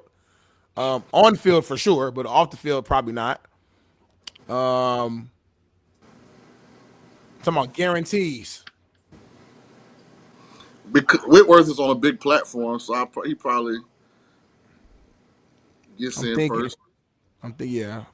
I have a hard time having an opinion on this. Like, this is one of those things, like, who am I to say if somebody, like, you know what I'm saying, should be in the Hall of Fame? Like, what you mean? You're a former NFL player who played along these years. I know, but there's so many. Like, because I don't think people have differentiated between a Ring of Honor guy for his team and an NFL Hall of Fame guy, I just stay out of it, man. So you have no opinion? I want Weddle. I want them all to get in. Shit, I want them all to get gold jackets. I said what you want. I said who are the guarantees to get in on this first round? Go. Antonio Brown is my boy, but I don't think anybody with an ankle bracelet is getting inducted into the Hall of Fame. Like, that'll be a first, I'm pretty sure. No offense to Le'Veon Cam Newton will be the most polarizing one on the list. Yeah, Le'Veon Bell to me, I might be biased. I don't have no beef with him. I just don't think he's a Hall of Fame worthy guy. Am I wrong? And see, I would have to look at the numbers. Like, what did he? Let me get a comparison. This is why I say this, Sean. This is the only reason I say it. I'll help you out. Adrian Peterson and him are on the same ballot to me, which doesn't make sense to me. So, like, Adrian played roughly double the amount of games and double the amount of rushing attempts and almost triple the amount of yards, significantly higher yards per carry, 120 rushing touchdowns to Le'Veon's 42. Receptions, Le'Veon had 399. Adrian had 305. And Le'Veon had 3,000 yards receiving to Adrian's 2,400. Total yards, though, is double, almost triple by Adrian, 18,000 to 9,000. Here's the thing I got to say. Total touchdowns, by the way. Total touchdowns, Sean, 126 to 50. Now, here's the only reason I say this is because you can say Le'Veon was pretty much a great dual threat back in his era, I guess, during his time, he had a great year. I just don't think he's a Hall of Famer whatsoever. If he's going to be in the same ballot as Adrian Peterson, it's not even close. I think they're on the same ballot because they're time. now officially eligible. Time. Yeah. No, I get it. It don't mean you getting in at all. I'm with you. No, I get it, but I'm just saying it's not a good look for him to be on this ballot with Adrian. That's all I'm saying. Is Ben Roethlisberger a Hall of Famer? Yeah, I think so. I don't know if he first ballot, but he Hall of Famer. Super Bowl What about Cam Newton? It's the stats. Cam's tough. I don't think Cam is. NFL MVP. Yeah. Yeah, one time. Yeah, I don't know. Whitworth is great in Cincinnati. Won a Super Bowl in Rams. I think he gets in. I think just because of the Fox stuff. If it's close when you're on a big national platform on television, because the media still votes for this. Yeah, Gronk's first ballot to me is hands down. Easy. He's the most worthy on the group. Well, Adrian Peterson, I ain't know that motherfucker from my era. I ain't seen a motherfucker like Adrian Peterson. I think he's a no-brainer. Only reason I say that, I don't know if we've seen a Gronk. Like, I don't know if I've ever seen a transition. Like, you have now tight ends that we're comparing to a possible Gronk, and these guys, Finn Bowers and your guy in Indianapolis and some other tight ends that we're seeing now that's kind of been, oh, shit, we're seeing guys that are kind of looking like Gronk. I've seen Adrian Peterson with Eric Dickerson, O.J. Simpson. I can go down the list of running backs. I don't know if I can go down the list and tight end. And that's the only reason I'm saying it. And I'm just talking position specific. Is Adrian Peterson a Hall of Famer? Of course. To me, no doubt. What I'm saying is I don't know if there's been another Gronk. I can argue that there's been a few backs that I've seen that are big, long, tall, vertical runners that have done things like that. So that's all I'm saying.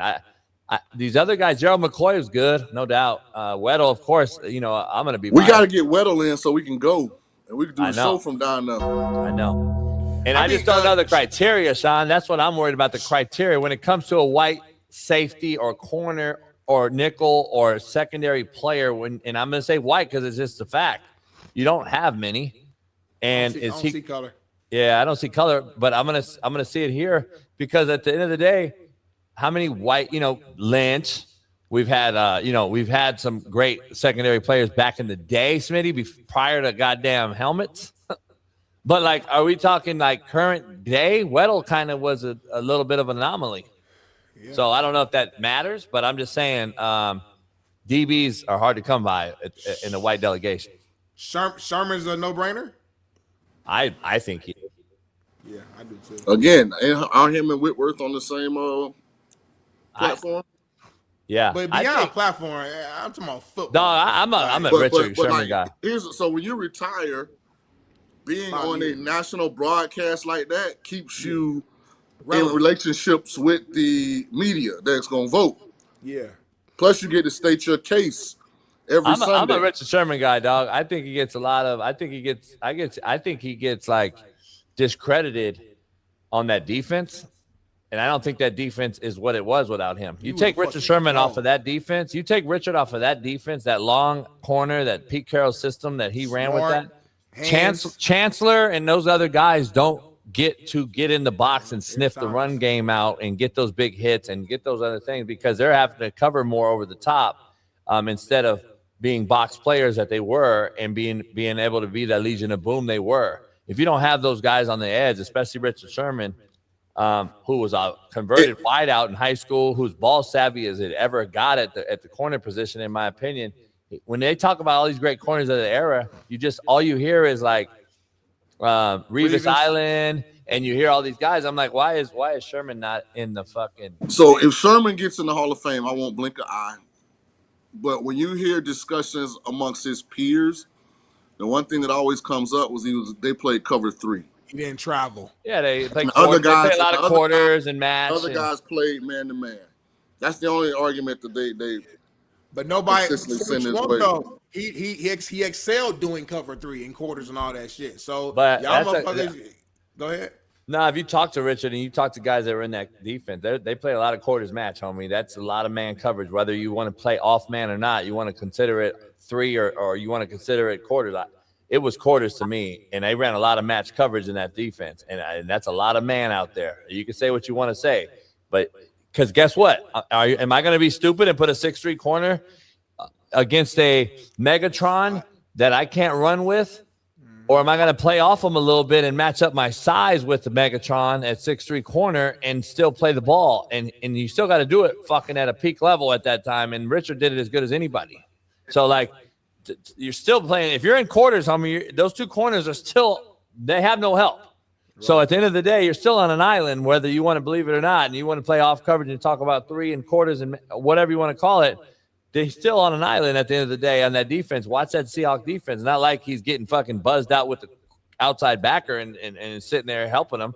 He was in the fucking on an island, bro. Look at Chancellor and them safeties sniffing the box down there.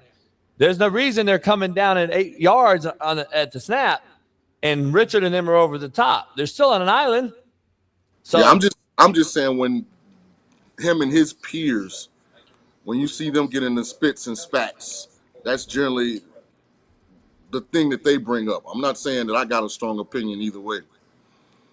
Again, I tread delicately when it comes to that Hall of Fame. I just think that Pete Carroll was so good at understanding his talent, which I think he's one of the best evaluators of talent that we've seen in a long time. He didn't need to swap the corner. At that time, back in the defense, the way it was structured, Smitty, I didn't need to swap my corner. I didn't need Richard to chase the number 1 wideout. We had 2 corners that we were going to play match coverage on, and those corners were going to line up on the right side and on the left side, and we're going to play our defense.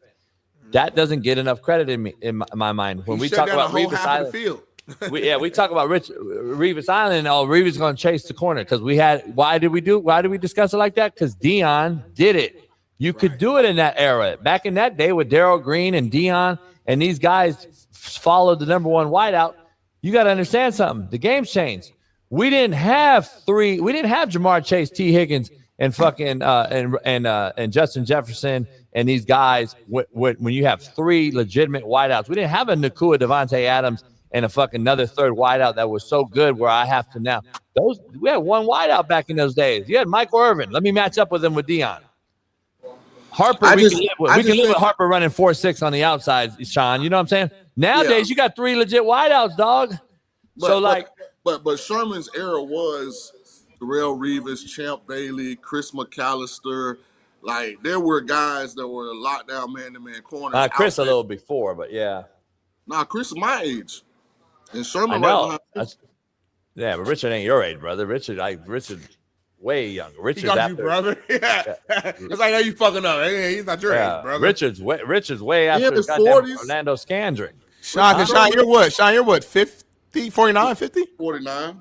Yeah, you ain't Sherman. Come on now. Yeah, how old is Richard Sherman? He's way younger than you, bro. Richard's not even 40, I don't think. Like, he's not even 40 yet. Yeah, you tripping. You like, fuck you got that going on, homie. You fucking 38. McAllister, Pasadena played at Mount Sac in the 90s. Fucking you talking about, homie? Like, JB like dinner coach Sherman. He's 38 years old. I coached Richard's brother. Went to Boise. One more again. You talking about, homie? One more again. Yeah, one more motherfucker. If anything. Richard like that at 15 years younger than you. When did you play in that era? Like, he was a little boy when you played, homie, with the Bucks. God damn, Richard was at Dominguez, homie, after Orlando Scandrick could play for me at Artesia. Compton, homie, fucking Tyson Chandler was ducking on motherfuckers and shit. Yeah.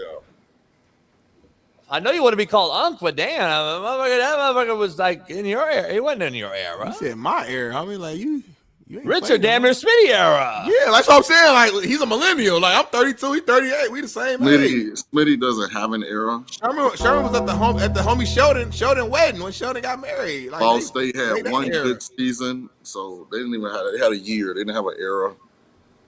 Well, we on upset alert right now. Sean, you were 12 years old. Sean, you were 12 years old. Richard wasn't born yet. Yeah. What are you talking about? It's laughable. See, you make comments like that, Sean, you remove the credibility from this. Sean, you was at college parties at 20 years old. He was 8. Come on, homie. You and Keyshawn was on the front of that magazine, Bald Head Brothers right there, smiling and cheesing, homie. My was 7 years old. Richard Daddy, UPS driver. Richard Daddy was driving through Compton UPS with Richard and his brother in the car. You ain't from Compton. You at the low fade. Keyshawn was bald. Yeah, I don't know what Key was going through when he cut all his hair off, dog. I don't know why he did that. Yeah. Guys, I got to hop off right at 9. So I'll give you guys one more topic for you guys to discuss. And then we'll go from there. I do want to. Huh? Who's you guys? Yeah. We're all going to discuss it. Well, I got something positive I want to talk about real quick. Coach running back Jonathan Taylor announced his contract extension to the fans at practice the other night alongside our amazing owner, Carly Ursay Gordon, by revealing that everyone in attendance would get a free beer. Show the video. Think of a more special moment to be here with you guys to officially announce that Jonathan is here to stay. What's going on, Call Nation? Yeah! We appreciate you guys for taking the time out of your evening to be here today. We love and appreciate you guys. But with that being said, on behalf of Carly, Casey, and Kaylin, they want to give the greatest NFL fans in the world a round of beer. You get a beer. You get a beer. You get a beer. You get a beer. This is why the Colts is such a great organization. It's always been about family and community, and people don't understand the value and the importance of football in the Indianapolis, area. And I mean, shout out to Carly for keeping this family community mindset going after the passing of her father. JT he's going to retire a Colt, and boy, I couldn't be more excited for this season, fellas. Fattest collection of ankles of any NFL city. Fuck's she wearing? Exactly. Look at the crowd, dog. Don't disrespect our owner. What is that fucking pouch she wearing? All Here's the blue thing. Colts. Here's the bottom line. Let's be brass tacks. The corniest owner in football is this right here, and of course you're going to use the gayest beer of all in Bud Light, and throw that out there because we all know Mulvaney or whatever produced that shit. So guess what? How about you throw a Modelo or something out there? Throw Hey, at least sponsor a real our beer. team, dummy. I mean, they're gay though. The colors matter. It's horrible. It's corny as fuck. Now, I ain't gonna lie, dog. Indy was. Excuse me. JB, like if you coming into the NFL and you get selected by Indy, you losing. Just saying, you losing, dog. And I ain't saying there ain't no good people in Indy, but just far as like, dog, the collection of the fattest ankles on women I've ever seen in my life, dog. Like it is. You not the voice of Indianapolis. You came there for a fucking 2 seconds to fucking wash off Peyton Manning's footballs and fucking handle fucking Gatorade for a few minutes and fucking break down film for Jim Sorgi, homie. You're not gonna come to my city and disrespect the great city of Indianapolis, homie. You didn't know where to go. That's the problem. You went there, they had you ducked off, and fucking Geis had a fucking nice ass apartment, and you were in your one little bubble. If you would have known Big Smitty, we would have took you where the bad bitches was at and the people was at, homie. Dog. I lived in Keystone. Keystone at the crossing, homie. Exactly, homie. Exactly. So you didn't know what you was doing. Yeah, I did. You didn't know where the baddies was at. Come on, homie. I had to look back way from Keystone right down to downtown. Yeah, I was in your city. I was in your city last week, homie. On a scale of 1 to 10, the nap for a professional football player is low 3. Well, if you're good, you get a lot of love. I was in your city last week, and I had an old white woman look at me and my homeboy, and we waited to cross the street because we were trying to wait until the little person walking emoji or whatever came on the traffic light, and she was behind. She had her dog or whatever, and she had already said hi to us randomly, and then she saw that we waited to walk across the street. That's all we did. And she said, "Oh, you guys waited." She said, "Good boy." That's your fucking city. I'm from St. Petersburg, Florida. You wasn't in St. Petersburg. Yes, the fuck I was, homie. No, you wasn't. Yes, I was, homie. My boy got married just last week. I'm out, fella. Y'all in the show good. I gotta go to this meeting. Appreciate y'all, JB, man. Love you, brother. Love you, man. Love you, Sean King, man. September 12th, we throwing a banger, and I'll see y'all tomorrow, man. Sean, what's going on September 12th? We're gonna do a football palooza first kickoff of the season. You know, probably film that shit or whatever. I think I'm gonna be in Palm Springs. Really? That's right up the road. Yeah. That's right. That's not too. Me and some of the fellas going on a golf trip. Oh yeah, it's gonna be about 120 degrees. It's gonna be hot there. Hot then? It'll be the hottest of the year at that time. I thought Palm Springs is going to be 100. It's 100 degrees all year long, especially in September. So I don't know who told you that. Palm Springs, damn near. I'm there the 10th through the 13th of September. Palm Springs to Riverside is still 2 hours. I don't know who told you that. I get to Palm Springs in 5 minutes. Fuck, what do you drive in? Fucking Tesla autopilot? Where do you drive? How do you drive? Motherfucker, I don't take 2 hours to get to Palm Springs. You got me fucked up. It takes 40 minutes. We're playing Desert Willow and PGA West. Yeah, PGA West is that's La Quinta though, ain't it? I don't know what way around Cali. I have the map, of course. Google Maps, whatever. All right, Last thing, Bailey. Last thing for Sean, real quick. Can you bring up the Hurley take? I want to get Sean's take on this. Dan Hurley calls out coaches, Sean, for taking players who gained a 5th year through recent lawsuits. At some point, you've got to care about the sport, especially if the sport has given you a lot. Doing things to hurt the sport so that you can win a little bit more, you've got to look in the mirror and a little on that. What do you think about this take? I love Coach Hurley. I love Hurley too. And in a perfect organic world, this would matter. But the reality is those guys are trying not to become a part of the Fired Coaches of America crew. And so if getting a guy with a 5th year helps them win 4 more games and, make it an extra round in the conference tournament, they're willing to sacrifice what they know is right for that. What he's won 2, been a 3. Mm-hmm. I've been saying it, Sean. At some point, I stop trying to keep up with the Joneses and eventually tell the shitbird no. If he's in the portal and he's a shitbird and you take him, got to say no. That's what happened. That used to be the coaching brethren.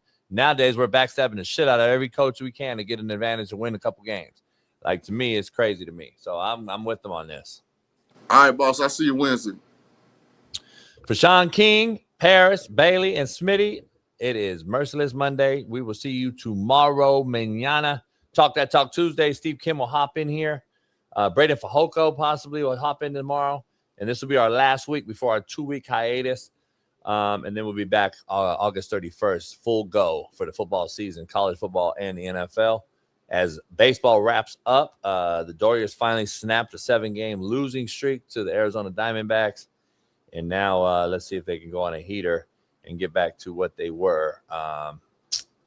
See if Aaron Judge returns for the Yankees and makes them a contender again. We're going to have baseball talk tomorrow, and we'll see you tomorrow. Pound the like button. Appreciate you. Head over to Kalshi right now, and we'll see you tomorrow. Peace.